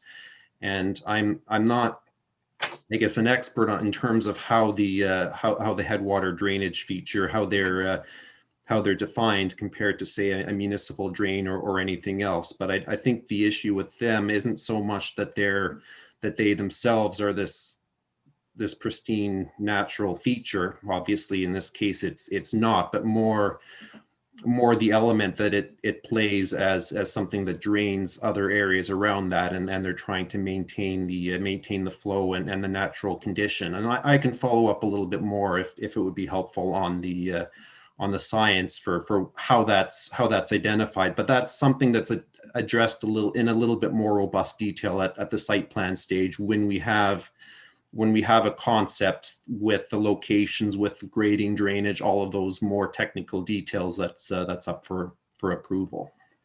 Okay, thanks, Carl. So I think one more follow-up, and then we'll move forward. Yeah, sorry. I think this is an important issue, and I think what Councillor Straight brought up was an important one too as well. I know we're going to continue to talk about it. I really want to just sort of key on the RVCA side right now. because an off the cuff comment, I think that was some of maybe of our demise of TAMCO, which was unfortunate, but I'll digress on that and come back to this of now they're having to go through that with RVCA. And I'd like to know, and maybe get consensus of this, is like, how much extra is that going to cost this proponent? And how much extra time is that going to put on it for that proponent? Because RVCA is going to put him through that. And how much extra money, really, I want to know, does he have to pay RVCA in order to get the okay from them at that point too as well? I think that's a big part of it. I really want to know what RVCA is collecting off of this. And I'd like to know, even as we're going forward, just to see, is it, I almost want to be like an oversight to make sure that, and question, making sure RVCA is not arbitrarily charging things that don't need to be necessarily charged, or slowing down processes that don't need to be. And I think that can go also when we're talking about our processes too as well. Anyways, but if you know off the cuff, maybe Carl, about the finance side of that, and maybe the extra delays, and then that'll be my last for this. So thank you. Okay, thanks. So I have a motion. Can Carl finish that? Can Carl answer that though, please? Sorry, Reed. All right, go ahead, Carl. Chair. Well, I don't have an answer immediately, and typically when it comes to supporting studies in these processes, I tend not to know much more than just the fees. The developers don't tell me how much the studies costs. I never ask. But with respect to the process with RVCA and that fourth proposed building, we can certainly look into that in a little bit more detail. But what's presented here essentially, and I think is a good solution, is that phased in approach where they can get the first three with a very minimal amount of that are sort of outside that area of interest, with a minimal amount of, I guess, additional RVCA approvals, and then they can kind of work on that. They can work on that other one at their leisure at such point where they want to proceed. But certainly we can, if that's something that the proponents are looking to do and council would like, I can follow up a little bit more and learn about what sort of approvals process would be required there. Okay, that would be helpful for our discussions going on moving forward. So thanks, Carl. Okay, so we can get this guy rolling here. So moved by Councillor Ian Straight, second by Reeve Bill Dobson, that the committee of the whole received the following report by planner Carl Grunke, 7497 Roger Stevens Drive, and that the following be recommended to council: that the committee of the whole support in principle the site plan application submitted by the owners of the property known municipally as 7497 Roger Stevens Drive, and the council pass a resolution authorizing the clerk and administrator and Reeve to execute a final site plan control agreement upon finalization of all site plan details. All those in favor? Okay, that's carried. Thank you.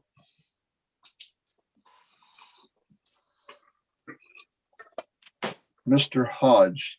Thanks, Carl. Thanks, Carl. Yeah, thanks, Carl. Sorry. Bye, Carl. Thanks. Thanks, Carl. So our treasurer, Andrew Hodge, in regards to donations. Yes, good evening. Good evening, Committee of the Whole. So I have a report this evening for the 2021 community donations, and I'm going to be reporting it with audio, but not with video this evening, so that hopefully my internet connection remains more stable.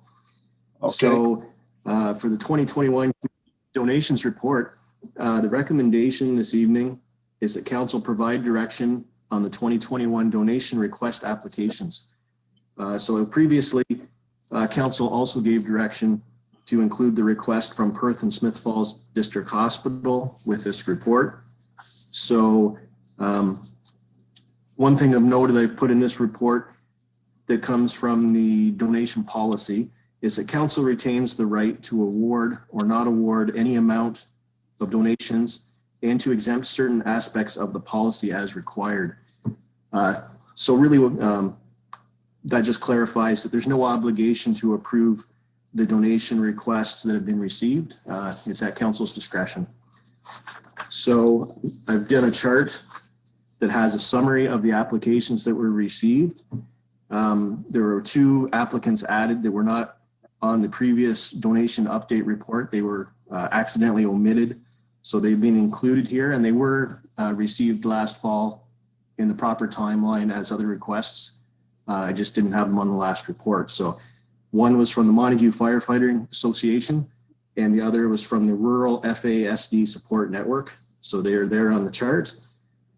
The total of the requested amount is $68,998. If you look at that sort of broken down, and you were to take off the amount of $20,000 from the Rural FASD Support Network, which doesn't meet the requirements because it's over the $5,000 limit of a request, and you were to take off the $1,400 for the culvert replacement on a laneway, and the amount of the hospital, you'd be left looking at a request of $13,000 between the remaining applications. And the budget we have for that is $6,000. I've also done a summary of the cemeteries that we have on file and what would be paid out to those cemeteries. And so from there, I would be asking council to give direction on how to proceed with these requests. Okay, I'll open up for questions. Councillor Jennings. So I remember back a few years ago that we had presentations by those that were asking for money, I think greater than 500. But I also remember in the past that budgets were supported from the organizations to the council, and I haven't seen that. So I'm just wondering why that process seems to have gone by the wayside when people are asking for greater than $500.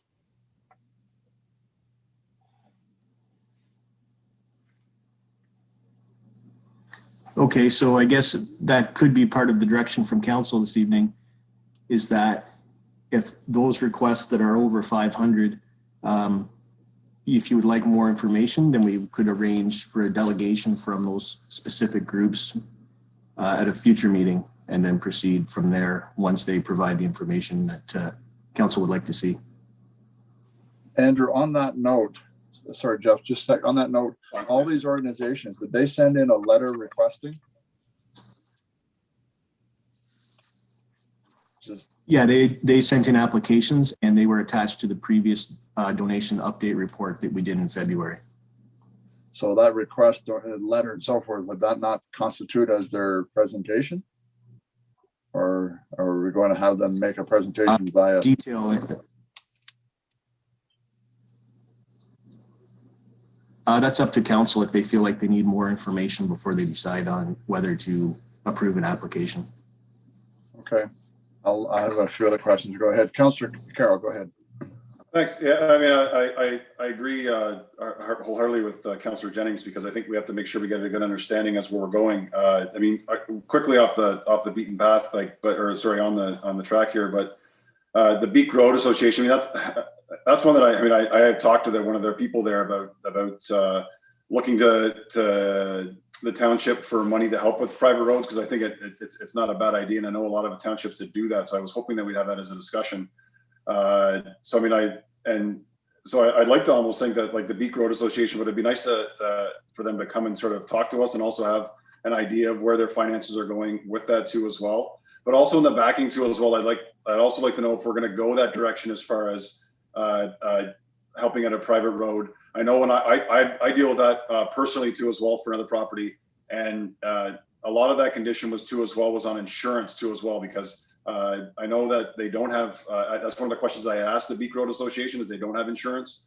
And that can be, if something goes wrong on that road, then there's a huge financial liability to the people that are on that road that are paying into fixing that road. So I'd like to make sure if we do support some money into that before we even bring them in, do they need to be under insurance for us to do that, because that makes us partially liable? So I'd like to make sure we clear that up before we go down that track with them. I think for the Big Brothers Big Sisters, we've supported them in the past. We know what they do. We 100%. I'm 100% behind them and supporting them, and I would like to think we don't need them to come in for a delegation. They've done that in the past. They've proven for year after year what they do in our community, which is fantastic. And same as the Rideau Environmental Action League. I'm very intrigued about the Montague Firefighter Association, and I would like to hear more about that. I mean, this is kind of like the first little bit that I've heard about it.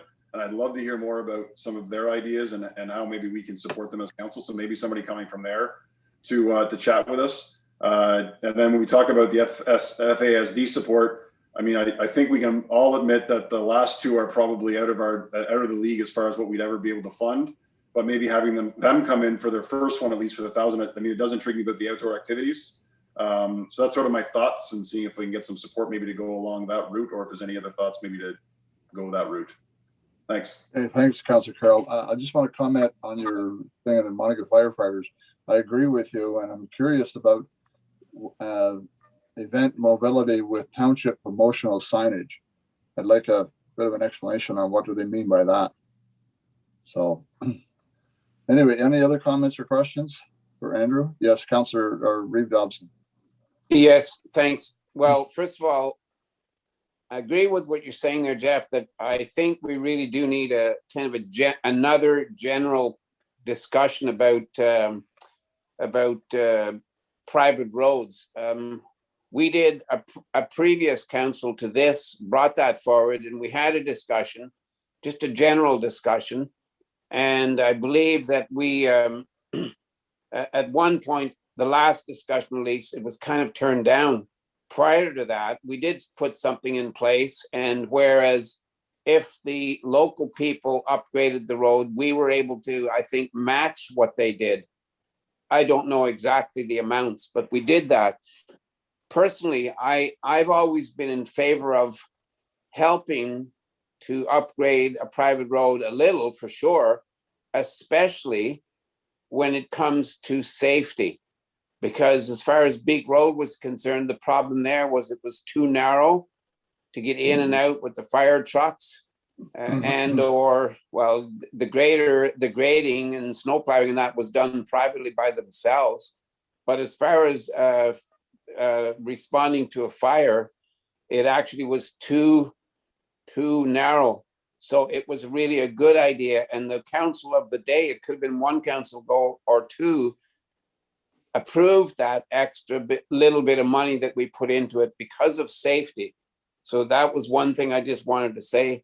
And also about the issue I was going to just mention about, well, I guess about the biggest donation we're talking about is the hospital funding request, which I have always been in favor of. And yes, I do know that, the county does put some money into it also, but I'm very much in favor of that. And when I brought it up at prior meetings, I think that some of the councillors had ideas of ways that we could fund it through certain reserves.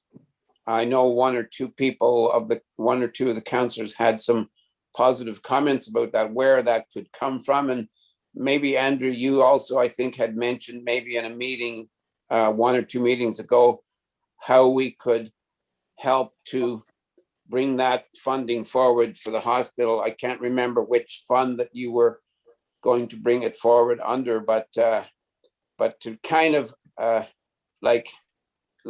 should, I guess my question to council also would be like, and staff, like, should this be a kind of a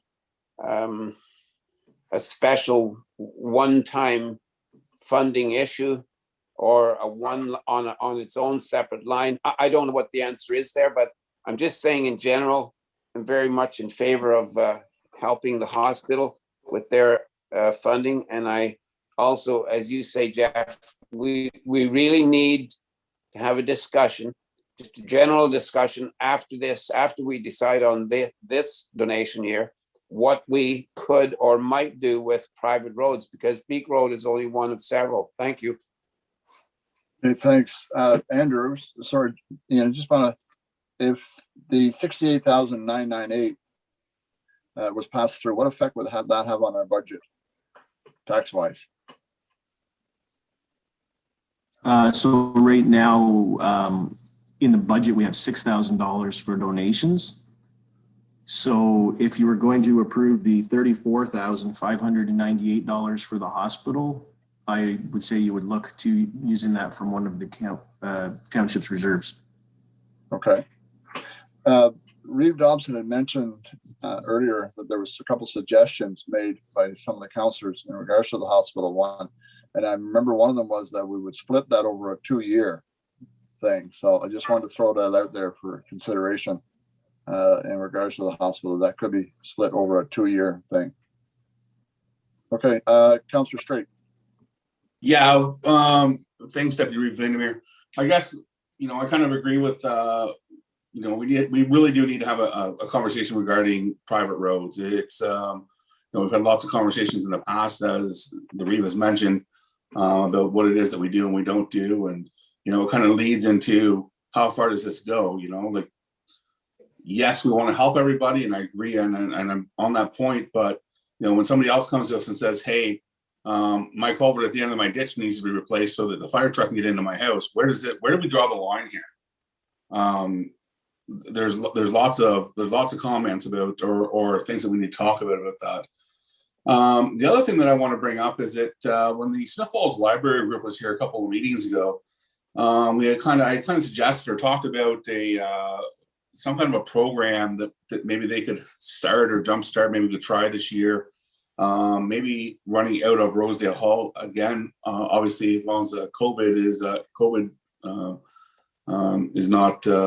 not prevalent and it's able to be done. But I did get some numbers from them, and I think that I would really like to have that added. If we get consensus to add that to the list, to have a conversation about it. Having a 3-week summer camp that's put on by the Smith Falls, or ran by the Smith Falls library board, I think would be great if they're willing to do so, as long as we fund the cost of it. I think there's lots of kids right now that are struggling with the online learning that's happened this year, and I think this is a great opportunity to maybe do a little bit of catch up for some of the kids that are within our own community. So if we could add that, if there's consensus to add that to the list, to have a conversation about it, that would be great. And other than that, we have to have a conversation with the hospital and all those other things, as already previously mentioned. Okay. Joanna, if you could respond to that. Oh, sorry. I was just going to, I can add that to the list, but I just wanted to let you know we did just receive a message on our Facebook Messenger that said the rural FASD support network would be happy to come as a delegation to do a presentation. So you were talking previously about getting delegations, and that's one group that would certainly like to make one if you're looking to go that direction. Maybe what I'd like to do to kind of eliminate some of this stuff and be able to move forward here is, can we agree to red flag the Beak Road Association for now? For a delegation? For delegation, yeah. Or further discussion on private road support and so forth, or do we want to move forward on the Bleak Road? Yes, Councillor Carroll. I'd like to, but I just want to get confirmation about insurance first. If we do go down that route, do they need, like, and then I want them to, I'd love for them to come and talk and have that, but long as we, like, the money that we do give, if it goes that route, it may have to be towards insurance, because there's things that, like I said, that's my personal experience of what I've dealt with in a different municipality. So I'd like to understand that, and then we can have that conversation with them too as well. Okay, well that's kind of what I'm alluding to. I don't think we can make a decision on that right now because we need more information. So can we agree to red flag the Beak Road Association for now? Nobody disagreeing? Okay, thank you. No. Sorry, yes, Reeve Dobson. Thank you.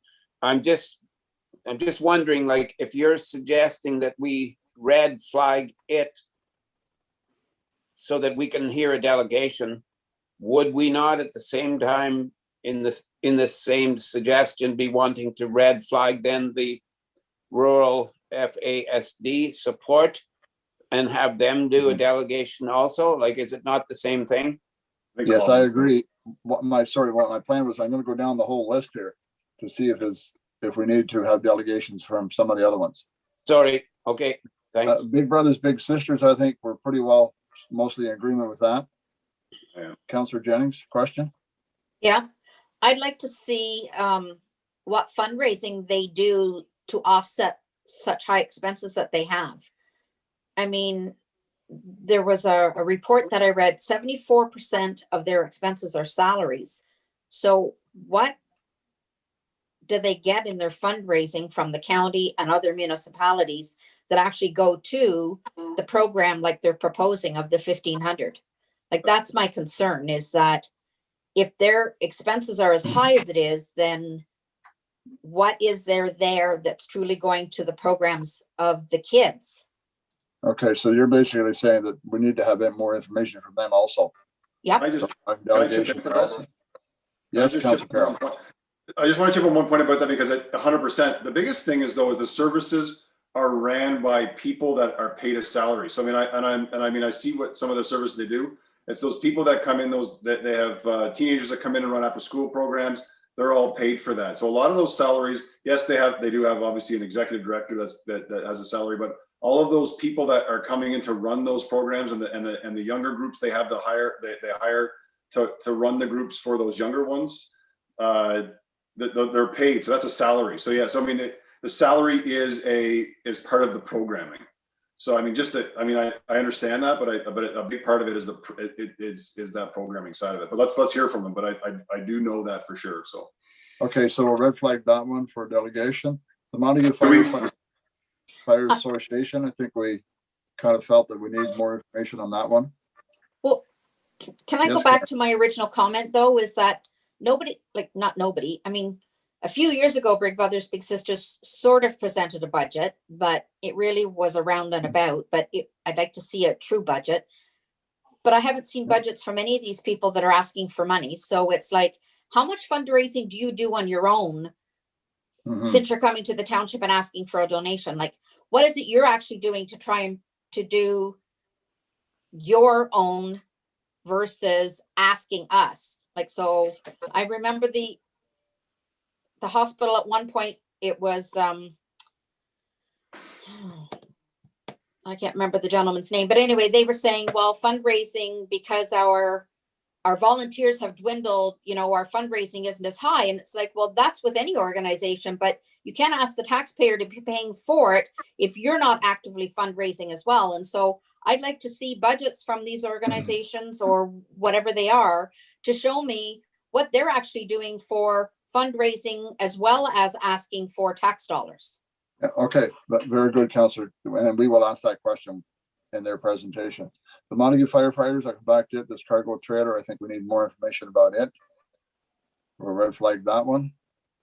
The Regional Environment Action League, it's only $500. It's within their limits and so forth. I think everyone agreed that one's okay. Will that go by? Thank you.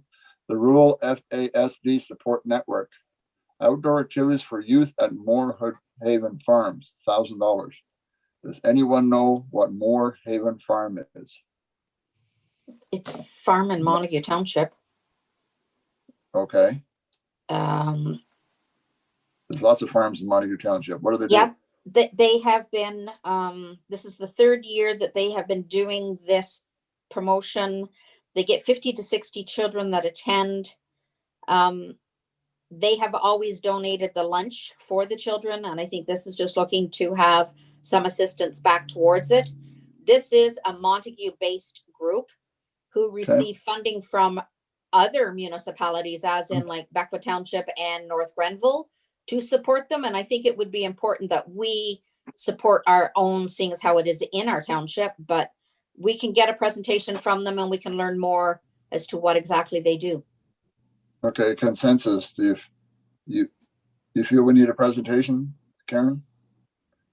I do, because I don't think we know exactly a lot about them. Reeve Dobson, what's your thoughts on that? Yes. I have actually been to the farm, and I agree with what you're saying, Karen, and that it is very locally based. But I definitely think if we're going to be asking Beak Road and other organizations to come and do a delegation, then we should be asking them to come and do a delegation. It's all about communication. It's all about education. So there's no problem, as far as I'm concerned, them coming to do a delegation. That Councillor Carroll? I'm sorry. If they did, then that would take care of the first two asks there.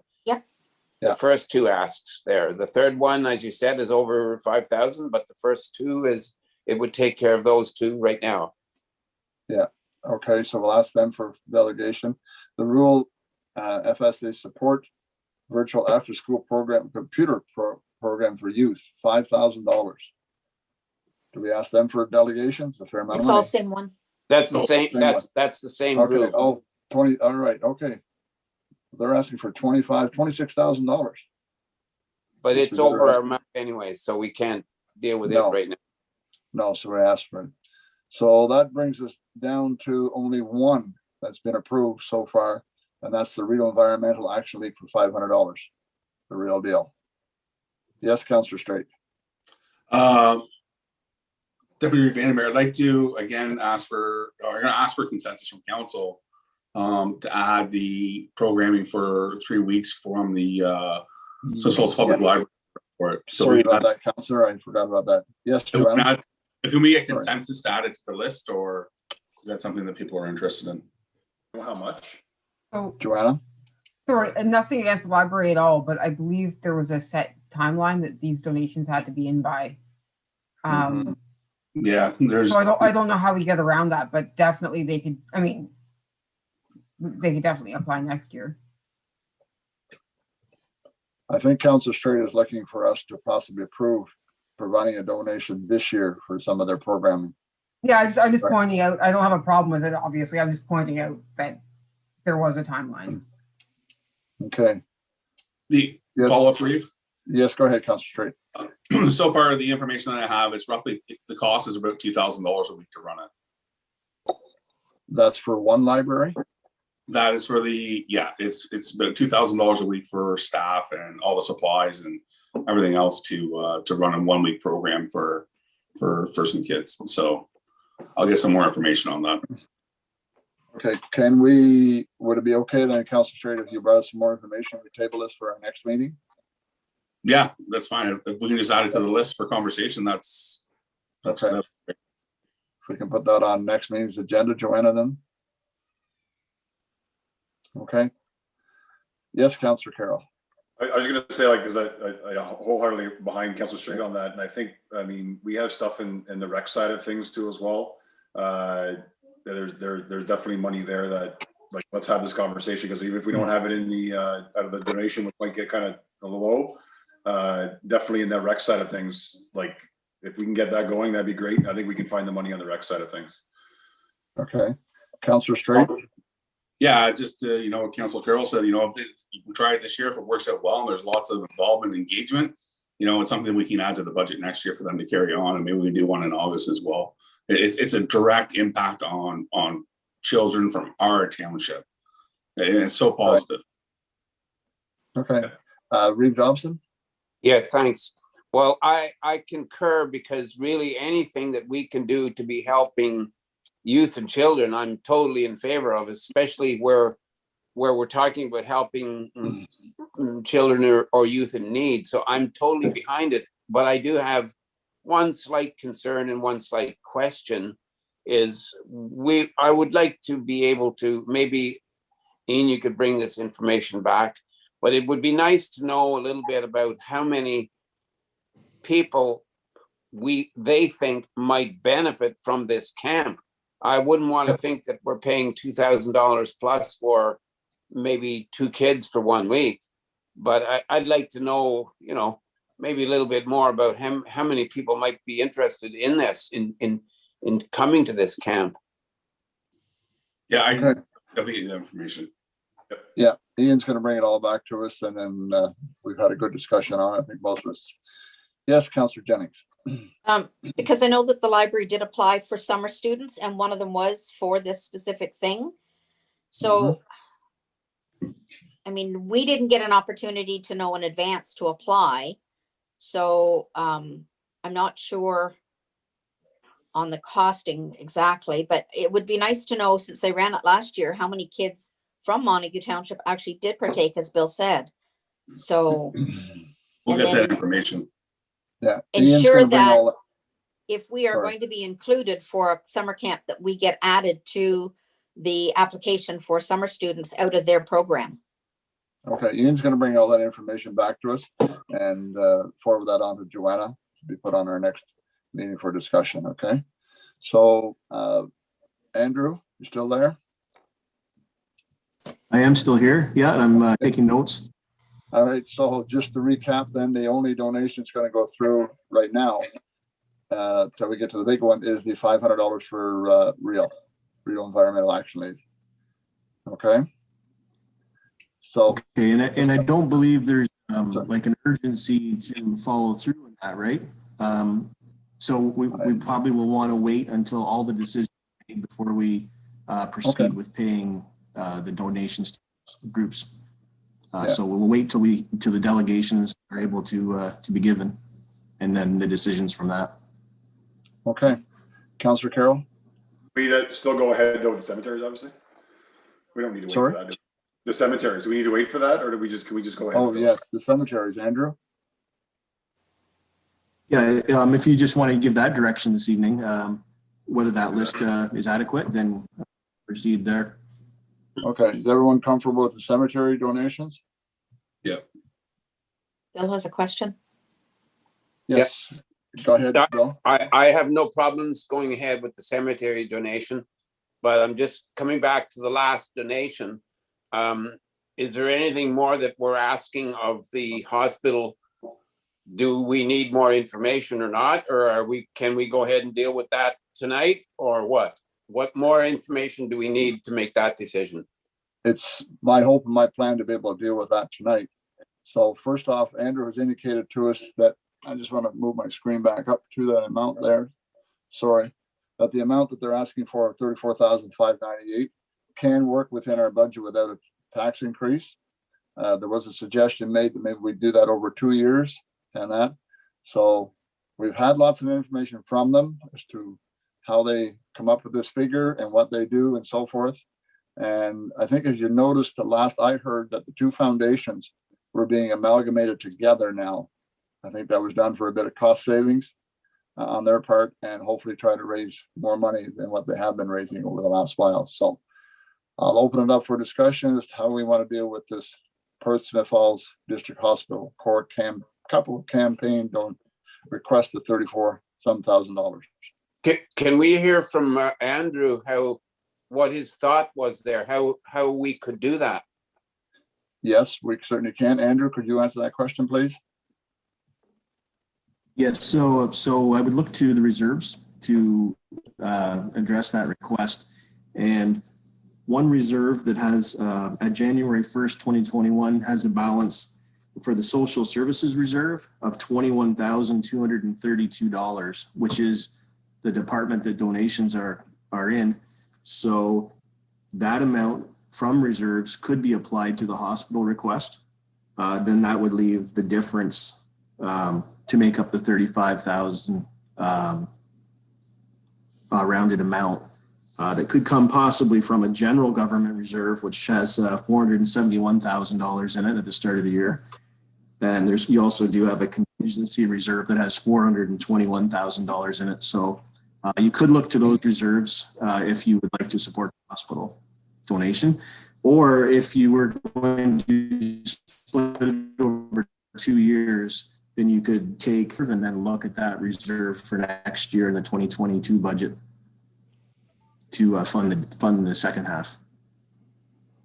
Okay, thank you, Andrew. So you've heard that the reserves are there to be able to carry this and would not affect anything as far as increase in taxes. Comments, questions? None. Okay, then I'll read the motion. Oh. Yes.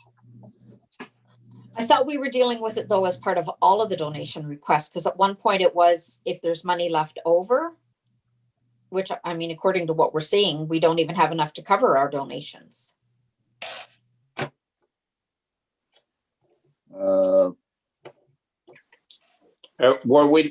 Sorry. Hang on. Andrew, can you answer that question? Yes. So my way of looking at it was that even though the hospital was included on the list, that it would be based on our previous report at the previous council meeting for donations, that we would consider it specifically out of a reserve for just the hospital, knowing that the budget line for donations was not enough for the hospital. Okay, thank you. Yes, Reeve Dobson. I just thought that if we were ready to support any of these, we should just simply move them forward. That being, I think, so far the real deal, and the cemeteries, and if we're behind supporting the hospital, those three, if we're all behind it, then why not just simply move those forward so those people know? Okay. We'd have to reword this motion then, Joanna, slightly. So do you have some wording on that that the committee of the whole received the following report, Treasurer Hodge donation report, that we move forward on the donation of the Rideau Action League, and we move forward. What was the other one, Joanna? Just the one? The cemeteries and sorry, yes, sorry, the cemeteries. That we move forward on those, and then we move forward on the donation for the Perth and Smith Falls Hospital, and the Perth and Smith Falls Hospital being taken out of the reserve funds that Treasurer Hodge has mentioned. You got that for a moment? I have that in here. It was just that council provide direction on the 2021 donation request applications. Okay. Which you're doing, so I'll just make a note of that as being the direction. Right. And I'll sign that later. Councillor Straight. I think that we should hold off on this until we decide exactly, until we have all the delegations and everything all done all at the same time. I'm going to be honest, I'm not, $35,000 for the Perth and Smith Falls Hospital is a big ask. I'm not, 100% prepared for myself anyway, to put $35,000 out right this present second. So I don't mind supporting them a little bit to help with some stuff, but 35,000 is a big ask.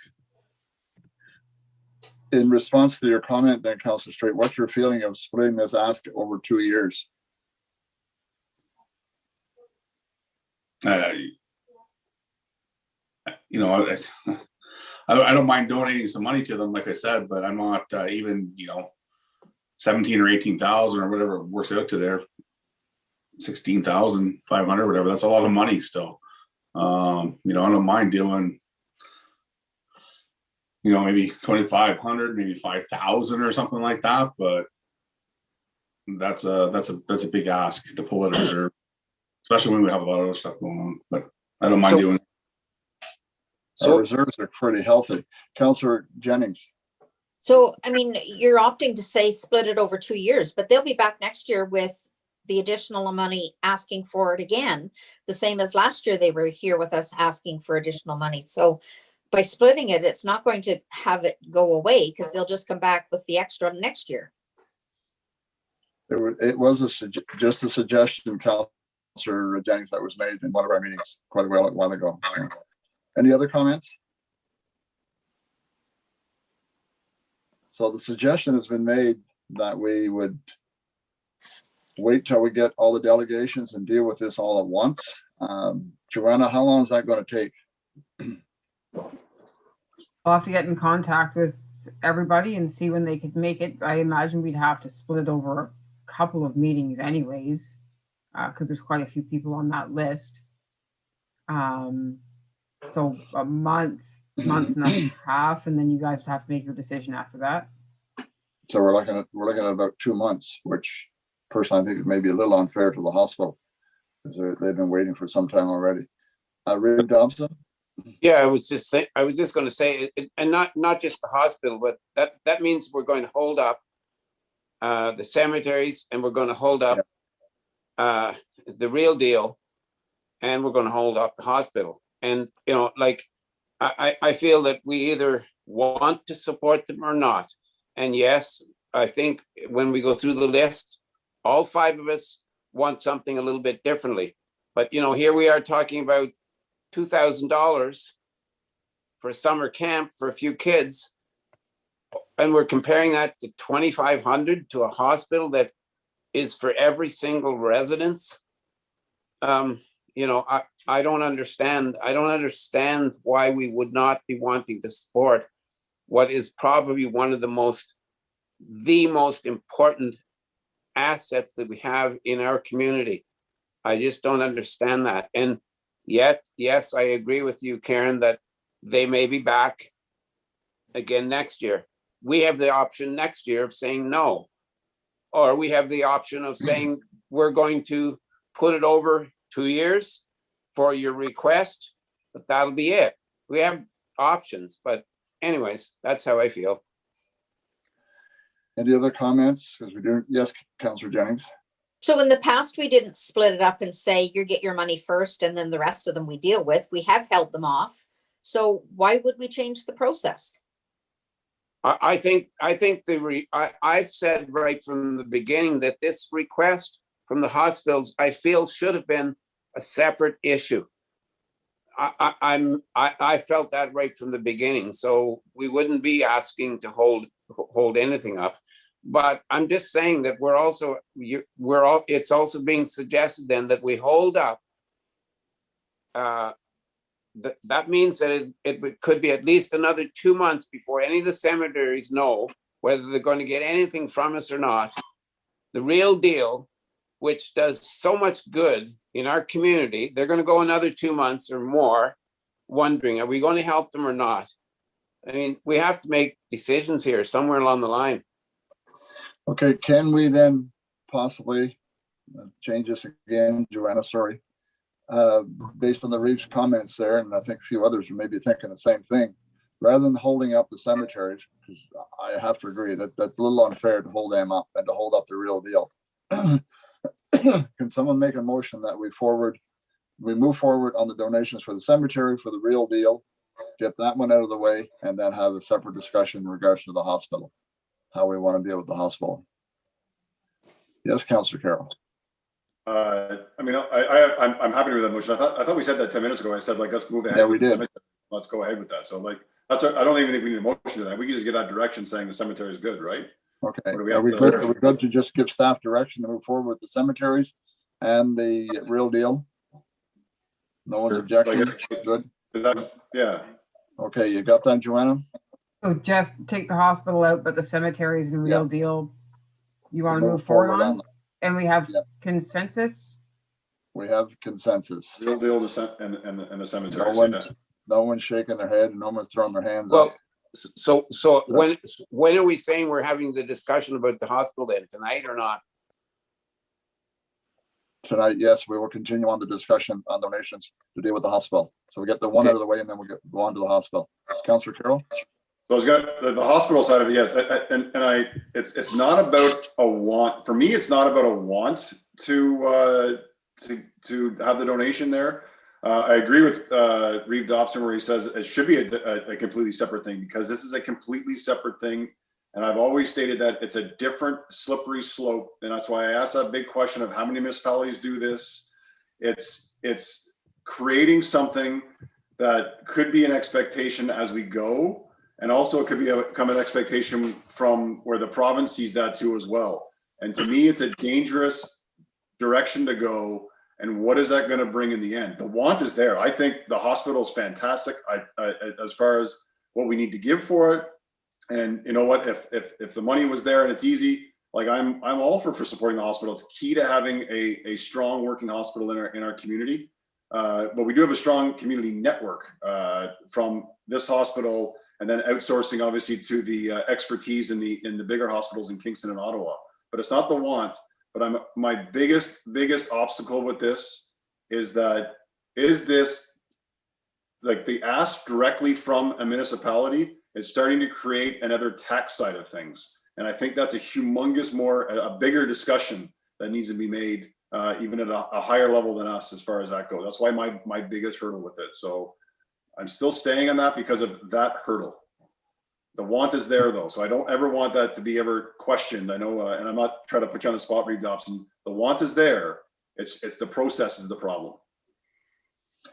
In response, just a second, Bill, in response to one of your comments is in regards to the province seeing that we're doing this on a regular basis, and they'll back up. The province doesn't care what we do. They're not going to support the hospitals any more, any less, or whatever than what they're already supporting right now. Any less they That's could, quite yes. clear. Sorry? Any less, yes, that's my biggest concern.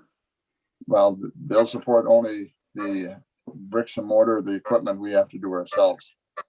Councillor Straight and then Reeve Dobson.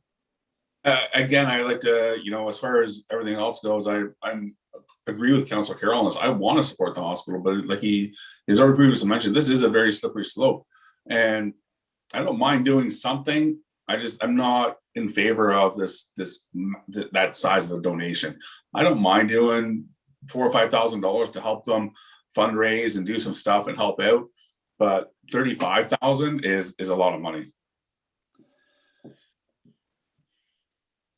Councillor Reeve Dobson. Yeah, I was just going to say, back 2 or 3 councils ago, when we were approached by the local hospitals regarding the redevelopment, that was many years ago, and we came forward and we had put it over 5 years. And yes, we talked about slippery slope then, but there was no slippery slope. They asked for what they asked for. We gave it to them. They put it to a good use. We got a great hospital, and it was over with. And so now we're talking, I don't know, maybe 10 years later, they've come back for another request. So everything can be a slippery slope. Everything that we go to donate can be a slippery slope. But I have to reiterate, running a hospital, the amount of technology that they need and expertise and skill and everything is not a drop in the bucket. So that's why I think it should be dealt with separately. It's $35,000, but if you can imagine what it costs to run the hospital, and we talk about growth and we talk about wanting people to move to our area. Well, I'm sorry, but I would have to say that hospitals would probably be the quality of the hospital and the quality of the people who work in the hospital and our healthcare workers that work in our hospitals. And I'm not just saying Smith Falls, but I'm talking about the other 3 in Lanark County also. Then to me is immeasurable. And that's exactly probably one of the very top priority that people look for when they want to move to a community.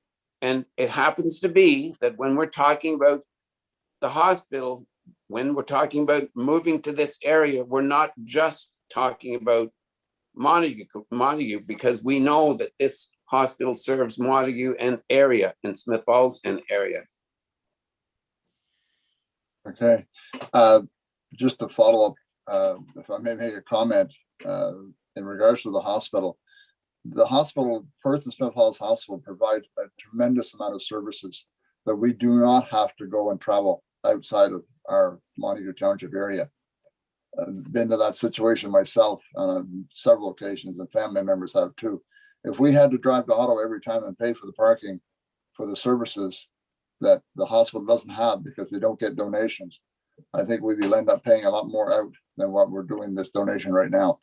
So they're expanding on every possible service that they possibly can, and that's what they're all about. They want to expand tremendously on their services as much as they can, and by getting these public donations or municipal donations or whatever, they're going to be able to do that. Amalgamating the 2 foundations together is going to save them some money and hopefully raise more money and so forth. So they're trying the best that they possibly can. Councillor Carroll, you had a comment? Are you done? Are you frozen? Is Councillor Carroll frozen, Joanna? Jeff? Am I frozen or you guys? Everything froze on me, so I wasn't sure if it was me or if it was you guys. Well, something froze. Usually I'm pretty steady, so that's why it's. Well, we can hear you. We can hear you, but you're not moving. Your picture's frozen. Okay, that's not good. Am I good now, or am I? Well, No, We still don't see that big smile. You don't see the sort of smile? moving. go ahead, Councillor Carroll. We can hear you. Come back. Actually, there's not really much I can add now to this. I don't think much more I can. I mean, I hear exactly everything that's being said as far as what the hospital does. I do not disagree whatsoever. That's not the issue. The issue is the other process. And I think the other side of it that I was trying to get to is correct me if I'm wrong, but that other ask from years back, there was a specific project that was like, you know, we're looking to do this specific project, and it's a 5-year payment to help with that project, and there was a beginning and end there.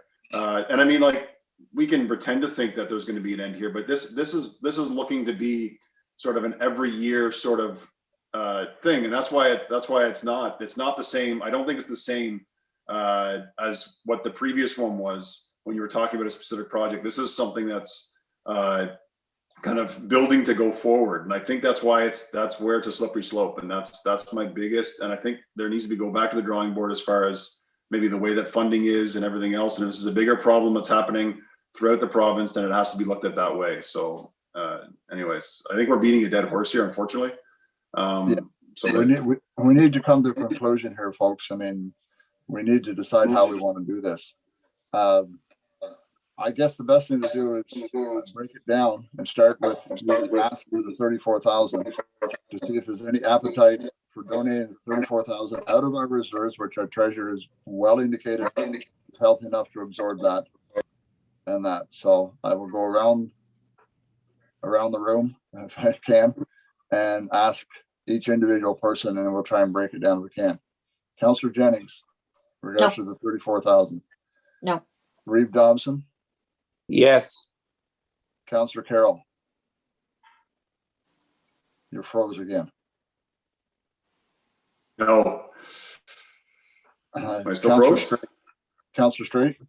No. Okay, so that 34,000 has been defeated. It was suggested earlier that we divide it in half and do it over 2 years. And to answer your question, Councillor Jennings, we would specifically indicate to them that that amount would be fixed for 2 years. Do not come back and ask in the year 2 for an additional donation. So,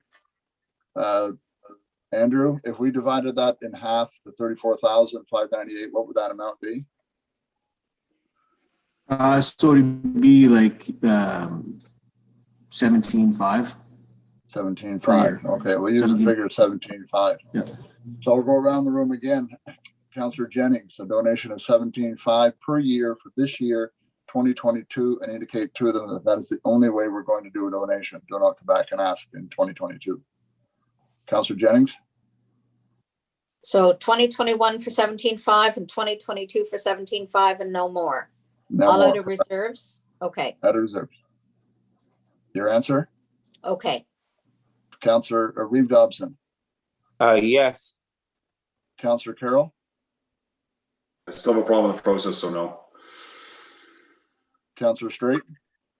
I'll agree to that. Thank you very much. That is carried. Just one quick question, Claus. Sorry. Yes, sir.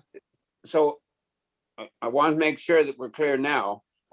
So does this mean, for instance, then that if they came back with some other ask 10 years, 20 years, 30 years from now, that we can go back to this resolution and say, we gave you 17.5 and 17.5, and that was for the rest of the entirety of the hospital. Is that what we're saying? No, we're Okay. saying only 2 years.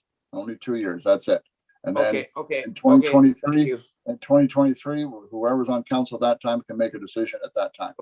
Thank you. So, Andrew, you have that direction? Understanding?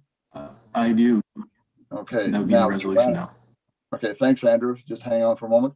Joanna, how do we formulate this? Well, I can write the resolution, but I just sort of need to move it. You've all sort of had consensus, but we don't have a resolution. Okay. I'll move that resolution. I can draft one and Bill wants to move it. Yeah, Bill has moved it. Karen, second, or Ian, second it? I'll second it. Can I add something to it, please, Deputy Yes. Reeve? Yes.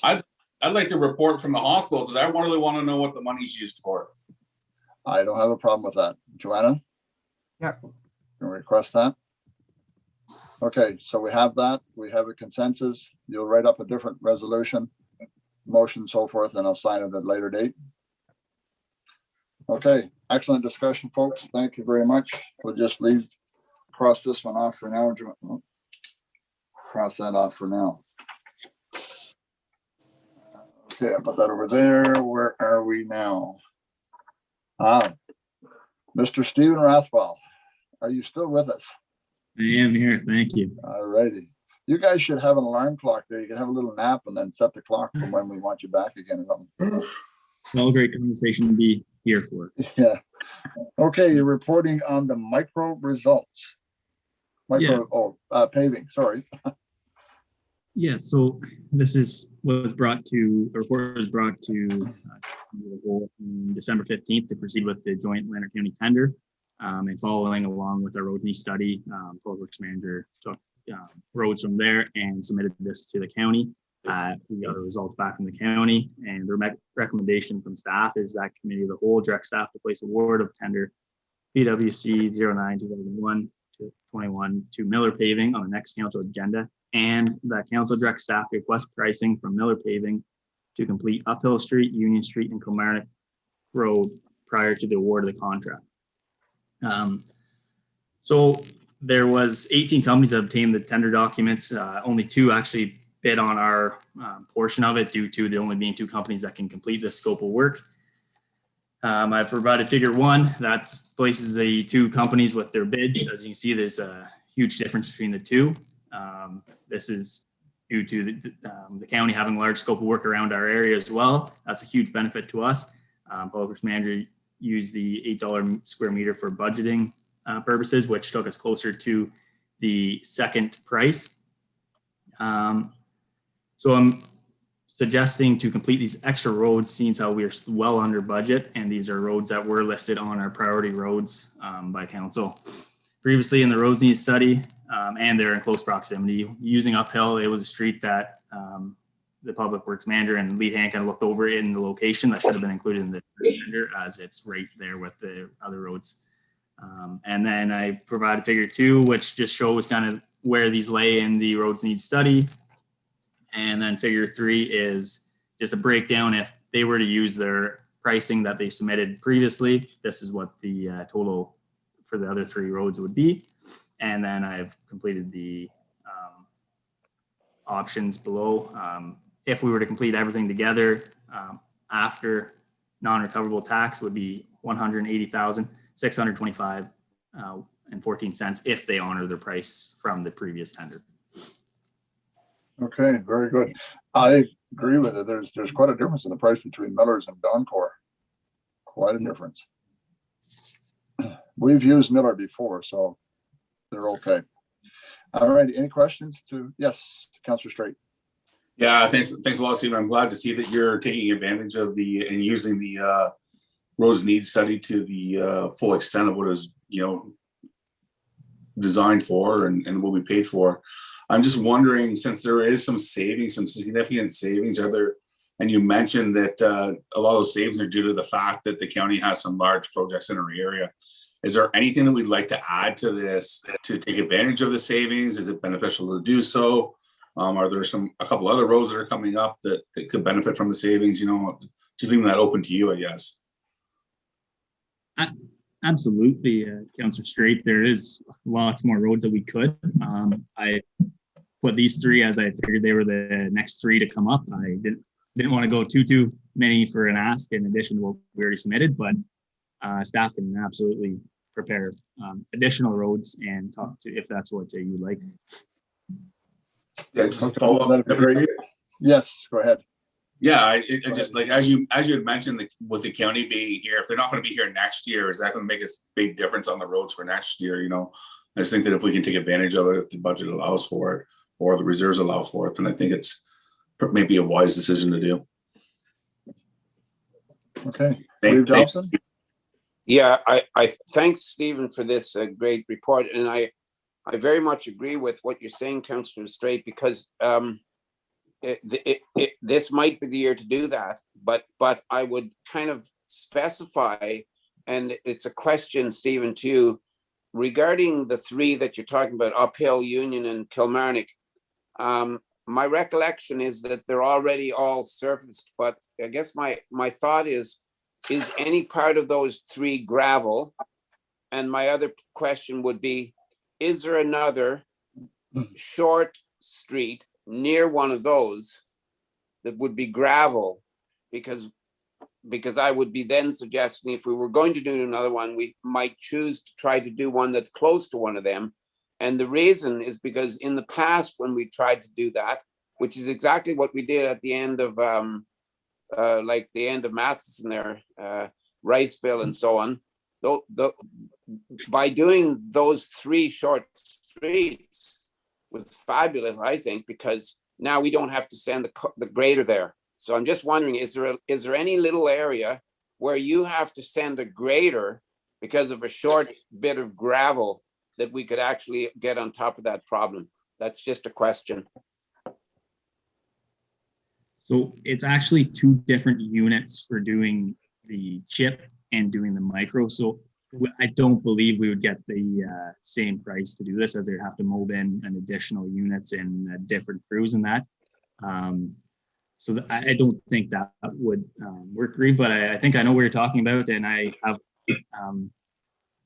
have roads on my agenda which are definitely going to be completed or proposed in the near future. Thank you.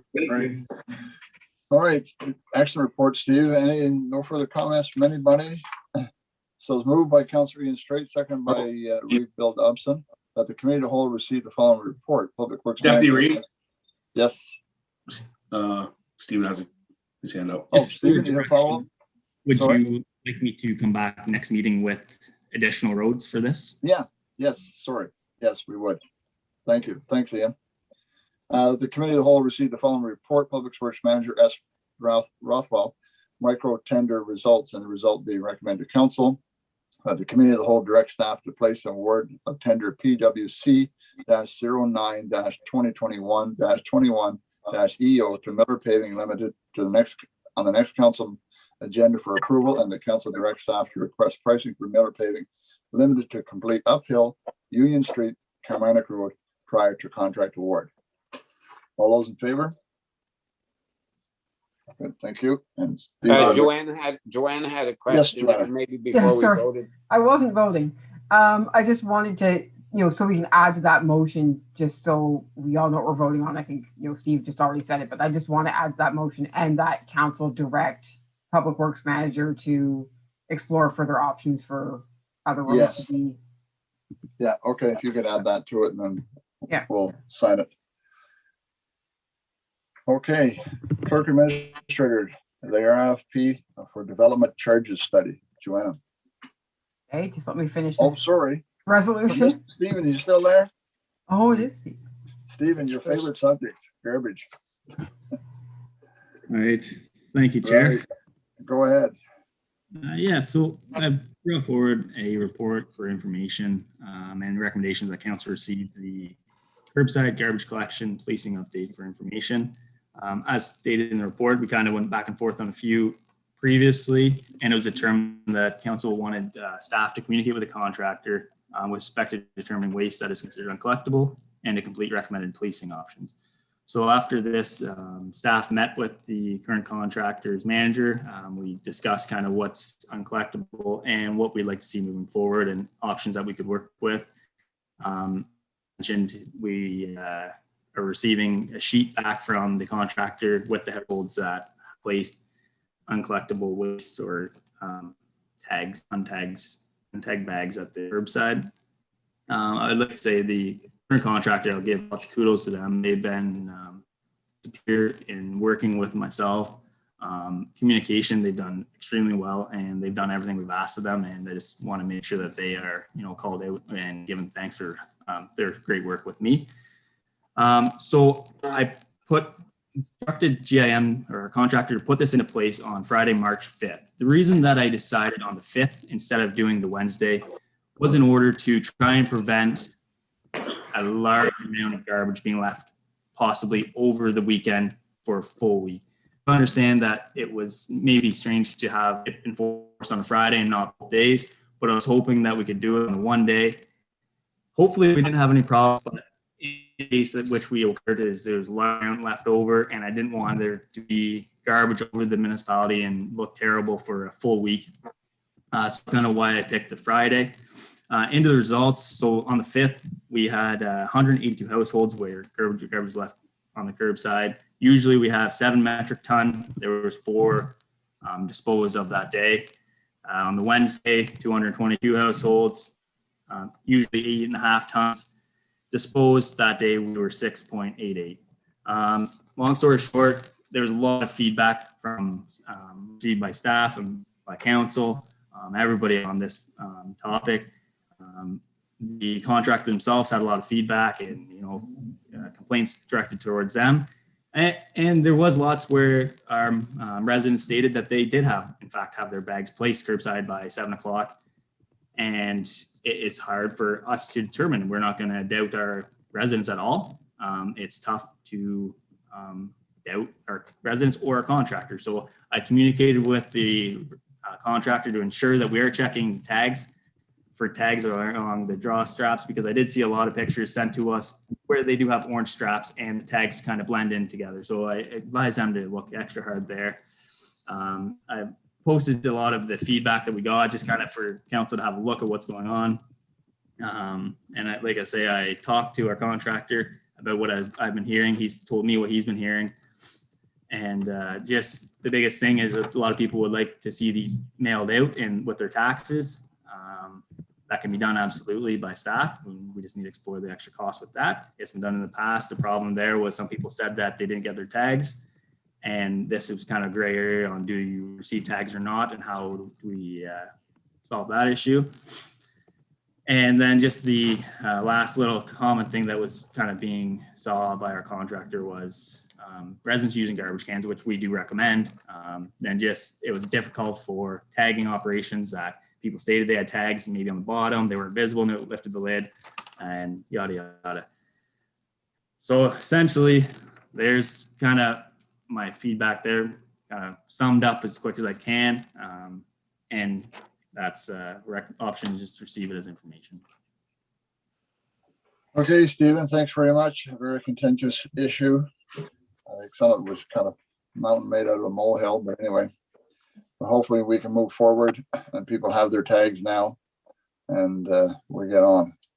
I'd also like to mention so there was a decrease. We got the information from Friday. I believe we were down to 42 households that had garbage left at the curb. I didn't actually include because we already had everything sent out, but there was a heavy decrease in garbage left on last Friday. Good. Councillor Carroll. A couple of questions, I guess. In the Stephen, I kind of asked this one to you earlier, but like how many households had 2 bags or less out of, say, about that almost 400 that were out there, which equates to about a quarter of our municipality? How many were 2 bags or less? If you were to guess. Question, Carol. I don't have a figure from the contractor as they give households. I did go out myself and kind of examine around to see what was left at the curbside. There was very little where there was, you'd have the odd household that had 5+, but usually it was a bag or 2, and then there were some in bins that obviously I couldn't see, but I would say large majority was 2 or less for sure, 75% maybe. Okay, thank you. Just to follow up, a little bit, because I mean, obviously this is one that has disappointed me greatly, because I think, we're responsible for doing a very core service of garbage pickup, and we want to do that as efficiently as best as possible. We've created, and this is council, because I commend staff for dealing with this, because we created this, and I also commend a little bit to what Reeve Dobson had said earlier about that too as well. But we created this by not choosing the simpler approach, which staff did recommend to as well. So this is all on council, and I think that's a big part of it. And I just want to take that opportunity also, even though I'm adamantly was against us doing this. I do take responsibility because that was the council decision, and I stand behind our staff with what they had to do. And I also sincerely, apologize to the public for creating that craziness that was out there that did not need to happen. If we would have went a simpler approach. I hope we all realize that, and I'm not here to scold, and I'm not here to condemn, but I really hope we learn that we're there to try to make things easy for the public and to make it simple. We want to go after the ones that had like the bigger bags or the bigger times, and we want to make sure that They understand that that's adding an extra cost. That's not, that's not fair to the rest of the residents. But what we did is we really just irritated the people that are just doing the regular thing and taking their garbage out and putting it out, and they got 1 or 2 bags. And that's, it's not, and then we're still talking about getting rid of them in the future. So I mean, like, it just makes that council side look bad. It makes staff look bad. And I think Reeve Dobson alluded to that. But that the staff did a great job at implementing exactly what was directed from council. So I'd have to say I'm disappointed, because this was something that the quieter we are, the better, and we weren't quiet there. And this is really unfortunate. So I mean, we have a chance to obviously, to rise up and make a different decision if we want to, but if we don't, we don't. But I'm, this is what we did, and I hope the public realized that it's been deflected, that the staff did exactly what council was asking us to do. And I was a little bit concerned when I also heard that we wanted to talk about this off the record too as well. And I'm glad that we had come to the consensus that this should be talked about on the record. That's my 2 cents of my disappointment. And hopefully we can move on. Okay, thanks, Councillor Carroll. I echo your same thoughts. It's unfortunate, but anyhow, Councillor Jennings.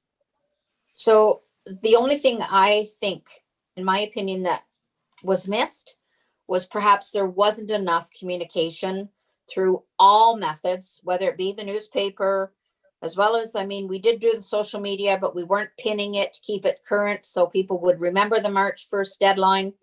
But we didn't do anything different than any other municipality. Other municipalities did the same thing by allowing extra during COVID and things like that. So, and they set timelines, and they went back through the same thing where people missed and everything else. So the hardest part is, how do you communicate so that every resident is aware? Because you've got those that don't use the computer.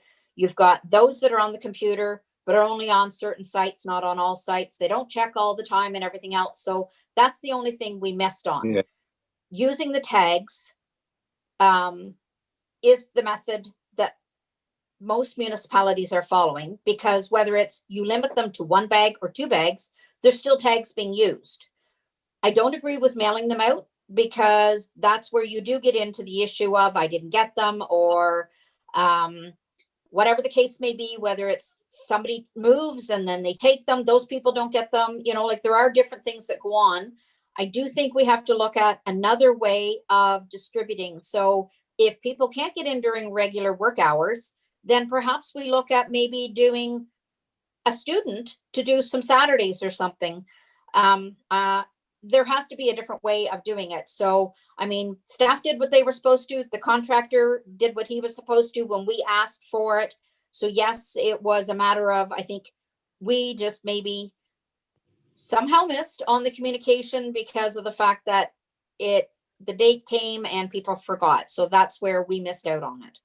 But tags will always be there, as we've said, whether we go to 1 bag, 2 bags, you're still going to have tags for after that, because you've got to get people to start and reduce, because that's what we're paying on, is that tonnage. So that's my 2 cents.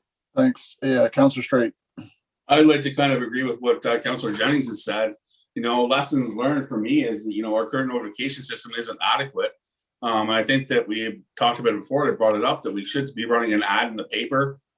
There's lots of other municipalities that do once a month, at the end of the month or beginning of the month or whatever, that notify people. We need to increase that notification system that we have. Obviously, it's not quite there. I agree again with Councillor Jennings. We need to come up with a way to efficiently get tags to residents, especially after hours. Lots of people work in the city of Ottawa, work some off shifts and everything else. It makes it very tough for them to get here maybe during office hours and get their tags. The other thing that we need to understand is that really a lot of the root cause here is the fact that this contract has been, we've had garbage tags for how many years? I see comments from residents where they've been in the township for 5 years and never used a garbage tag. Well, that's not fair to the people that go out and religiously put their tags on there and use their 90 allotted tags, not 114 tags, 90 allotted tags, and who follow the rules, put their tags on their bags every single week, And when they run out, they go to the township and they buy more tags like they're supposed to do. This is a system. It's a contract that we have with a supplier. And it's unfortunate that right now that we actually decided to enforce the contract. What a phenomenon. You actually enforce a contract that you have in place with your supplier that you've written. If you don't want them to follow the contract and you don't want to put all these other things in there, then take it out of the contract. That's what the problem is. We've been way too light. We haven't pushed the thing. We haven't made sure that people are following the rules, putting on their bags on, and we haven't been enforcing the fact with the contractor that if you only pick up the bags that have tags on them. And now everybody's gotten a little bit complacent to it. And when they put 5 out and they only go to pick and they don't pick them up because they don't have a bag, it's a problem. Well, it should have been like that right from day one. And that's the issue. That's the root cause of the whole problem.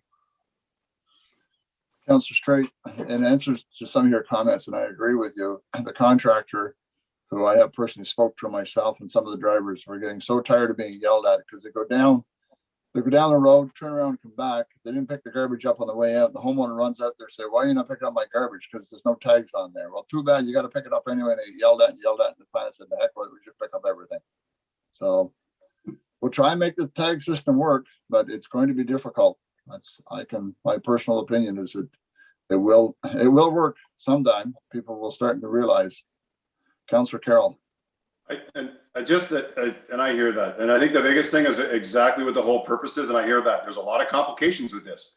So we need to find a way to make it simple. The simple way is obviously making it simple by just putting your 2 bags out. And if you need to have the extra, it's there. But I mean, we're not going to solve this tonight, but I agree. And I think that's where that agreement is there. It needs to be simple. We're making it complicated. We made it complicated. We caused a problem. Now it's time to move on. And I once again want to commend the staff for everything they've done with that too as well. Sure. Joanna, go ahead. I just wanted to state, I can't remember if it was Karen or Ian, I'm sorry. Somebody mentioned maybe having a summer student be able to hand out tags on a Saturday or another day. Just for clarity for any residents who are watching this or who may watch it later on tomorrow. If you're working in Ottawa and you can't, or wherever, and you can't make it to the township office in regular hours, you can have someone come pick up the tags for you. So you can just get a signed letter stating your name and your address, and you can have someone pick up those tags for you. And we just document who picked them up, so we know where they're going. So I just wanted to state that for those that can't make it. All right, good idea, Joanna.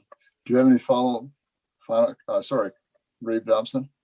Yeah, I was just also going to say that I'm not sure whether we're allowed to have a student in our offices by themselves during the weekend. I'm just not sure about that. I'm sure there would have to be a supervisor. We'd have to look into that. I'm not sure we're allowed to do that.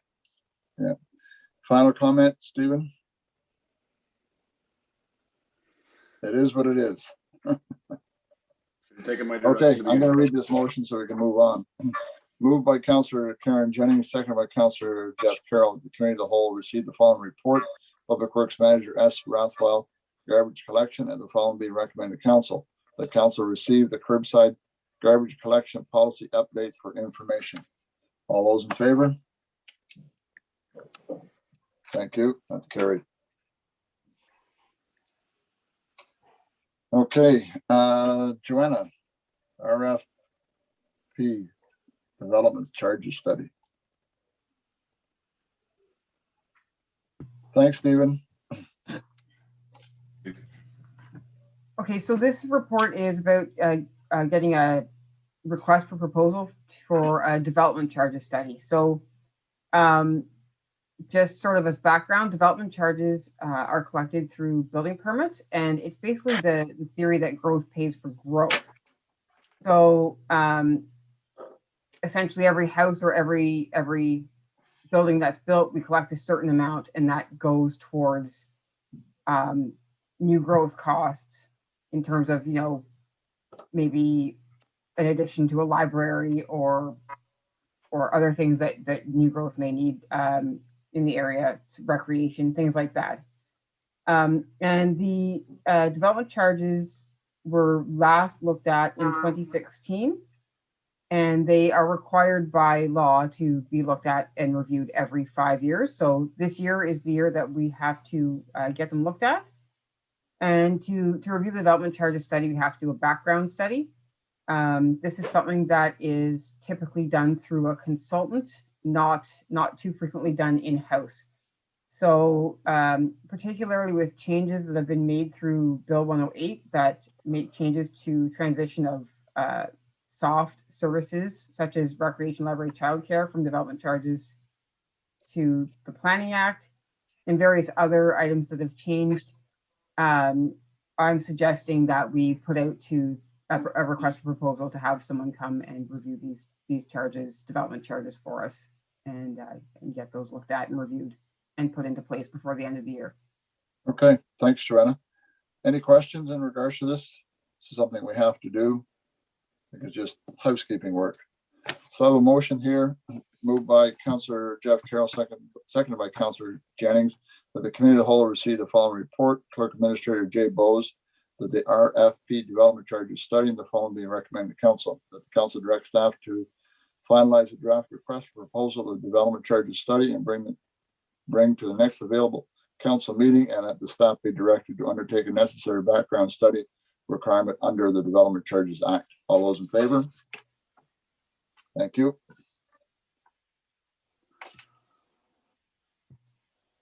Reports to committee, the library board minutes meeting. Don't think we have anything on that, Joanna, do we? No, it was just receive this information. Receive Receive this information, information. correct.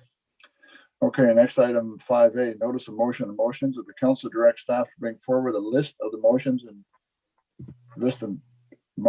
bring forward items from 2020 and 2021 that are yet not resolved. And the council direct staff to bring forward a list of motions and bring forward items from 2020 and 2021 that are not yet resolved. So Karen, I believe this is something you brought forward. Is there something else you wanted to mention on this? No, that was it. It was, but because it was on the minutes from the last, that's why I thought then that meant it was going through and being approved, not back on this committee. That's just lost on the formality part of it. So this is just a direction to staff. So Yeah, this motion is, sorry, yes, I was Joanna. just going to clarify. I looked up notice of motion, and it looked as though, from my understanding, you put the notice of motion on so that people are aware of it, and then the following week, which would be this week, you vote on actually doing it, and then the week after, you actually do it. So it's a bit of a long process, but that was my understanding of how a notice of motion works. Yep, that's correct. Motion seemed to Okay. work quicker. Yes, they do. They do. You're right. Yeah. Next time it'll be motion. Okay, so this has been moved by Karen Jennings and seconded by, I don't have a seconder for this. Ian.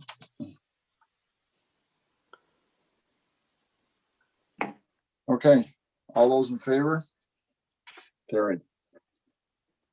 Okay, this is the best part of the meeting here now. This is moved by Councillor Jeff Carroll and seconded by Councillor Karen Jennings that the committee of the whole meeting now do adjourn Nope. at Nope. 9 o'clock Nope. on the. Question. Yes, I'm sorry, questions from the public. Yeah. Sorry, public out there in Radio Land. Any questions? I do have several questions. Oh, boy. Okay, we'll start. This one is actually, I think it just didn't come in time, but this is from the last council agenda. So the question was, why do the persons that are in the area that is covered by the Merrickville automatic aid have to pay extra for their fire protection? Do they not get charged the fire cost for the township fire service on their tax bill? Do they pay for the township fire protection, which they do not use, then pay Merrickville automatic aid? I think that's a question for our fire chief, or less. Ian, did you want to weigh in on that one? Yeah, I used to live in that area, so yeah, so you pay taxes to both. You pay for the automatic aid portion of it. So that's if there's a fire, we want the closest fire department to get to you as fast as possible, and that's what the service costs. Okay, thanks, Ian. Reeve Dobson? Was it extra cost? There is an extra cost? Yeah, and just to follow up on your comment, Ian. Everybody has to know also that our fire department will also always respond to those. But by having this agreement, it allows another fire department to get to that fire faster and earlier. But our fire department will get there also. They just might be slightly behind the one that's the other one that gets there first. I think that's the way it usually works, isn't it, Ian? Yeah, you're correct in that, Reeve. And it's so important to have this backup, I believe. Okay, Councillor Carroll. I just have a quick question because I'm a little bit confused. So is there an extra charge that those people pay? Mhm. Yes, there is. There is an extra. It's on your tax It's bill. not just It's on your tax bill. really. And as somebody said, So it was if you didn't live possibly in that- around $18 or whatever a household, maybe. Yeah, it's not very much. Councillor Jennings. Sorry, it was my hand disappears in and out because of the Yeah, I know. background. Is it too also that the fact that because of the location, by having it's not called mutual aid, what's that called? Automatic aid. Automatic aid, that then also assists a little in their insurance? Would that help them because of the fact that we do that versus having just, because we can't do mutual aid because they're different counties, correct? Yeah, I don't want to get into the whole, that would be a better question for the chief to, if we're gonna Okay. dive deep in. I'm thinking the same thing. Let's forward this question to the chief. Maybe he can answer it at their next meeting. Joanna, please. Yeah. Okay, your next question. The next question is, just a second, I've missed something here. Okay. Deputy Reeve Vandermeer says our reserves are very healthy. Then why has Montague Township authorized a 1.5% increase in our taxes? Giving money to the local hospital was an election issue. Why wouldn't a referendum be a suggestion by council to see what the taxpayer wants, as it is their money? Okay, I'll answer that. The reason we did the 1.5 increase, that was for future building development that is necessary over the next number of years. It was specifically earmarked for a particular project, the extra taxes. It wasn't just going into the general coffers. Correct? That is Karen, correct. Yeah. correct? Correct. Okay. That's the answer, Joanna. Okay. The next question, or I believe it's the last question, is why did council need to increase taxes to put money into reserves for a building fund, but now they have money in reserves to take out to give to the hospital? Why was that money that was in surplus in reserves not moved to the building fund and not have a tax increase?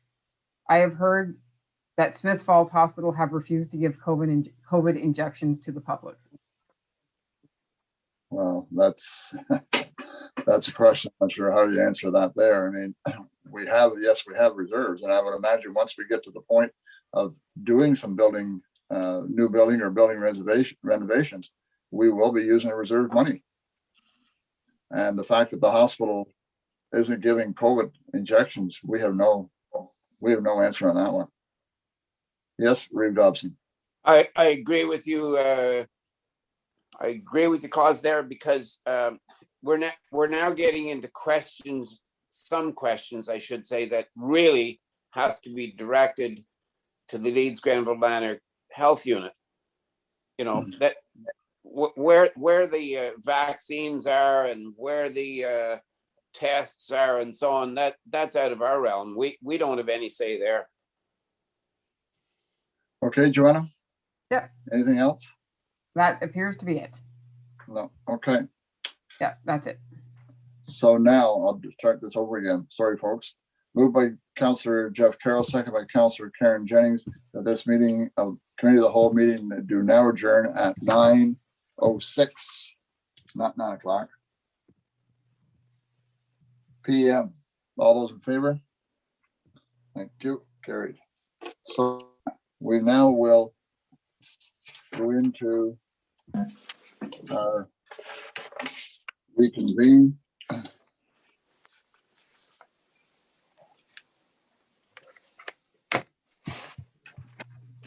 The motion moved by Bill Dobson, second by Ian Straight, that council now reconvene at 9:07.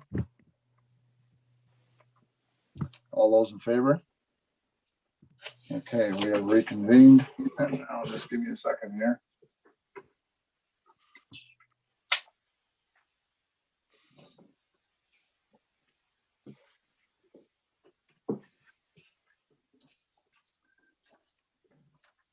Okay, I have a motion here moved by Karen Jennings and second by Councillor Jeff Carroll. That council move into a closed section as per S 239 of the Municipal Act SO 2001 C.25 in order to address 5 items. Personal matters about an identifiable individual, including a municipal or local board employees. Personal matters about an identifiable individual, including municipal or local board employees. A position, plan, procedure, criteria, or instructions to be applied to any negotiations carried on or to be carried on by on behalf of a municipal or local board. More specifically, personal matters about an identifiable individual, intermunicipal agreements. All those in favor? Carried.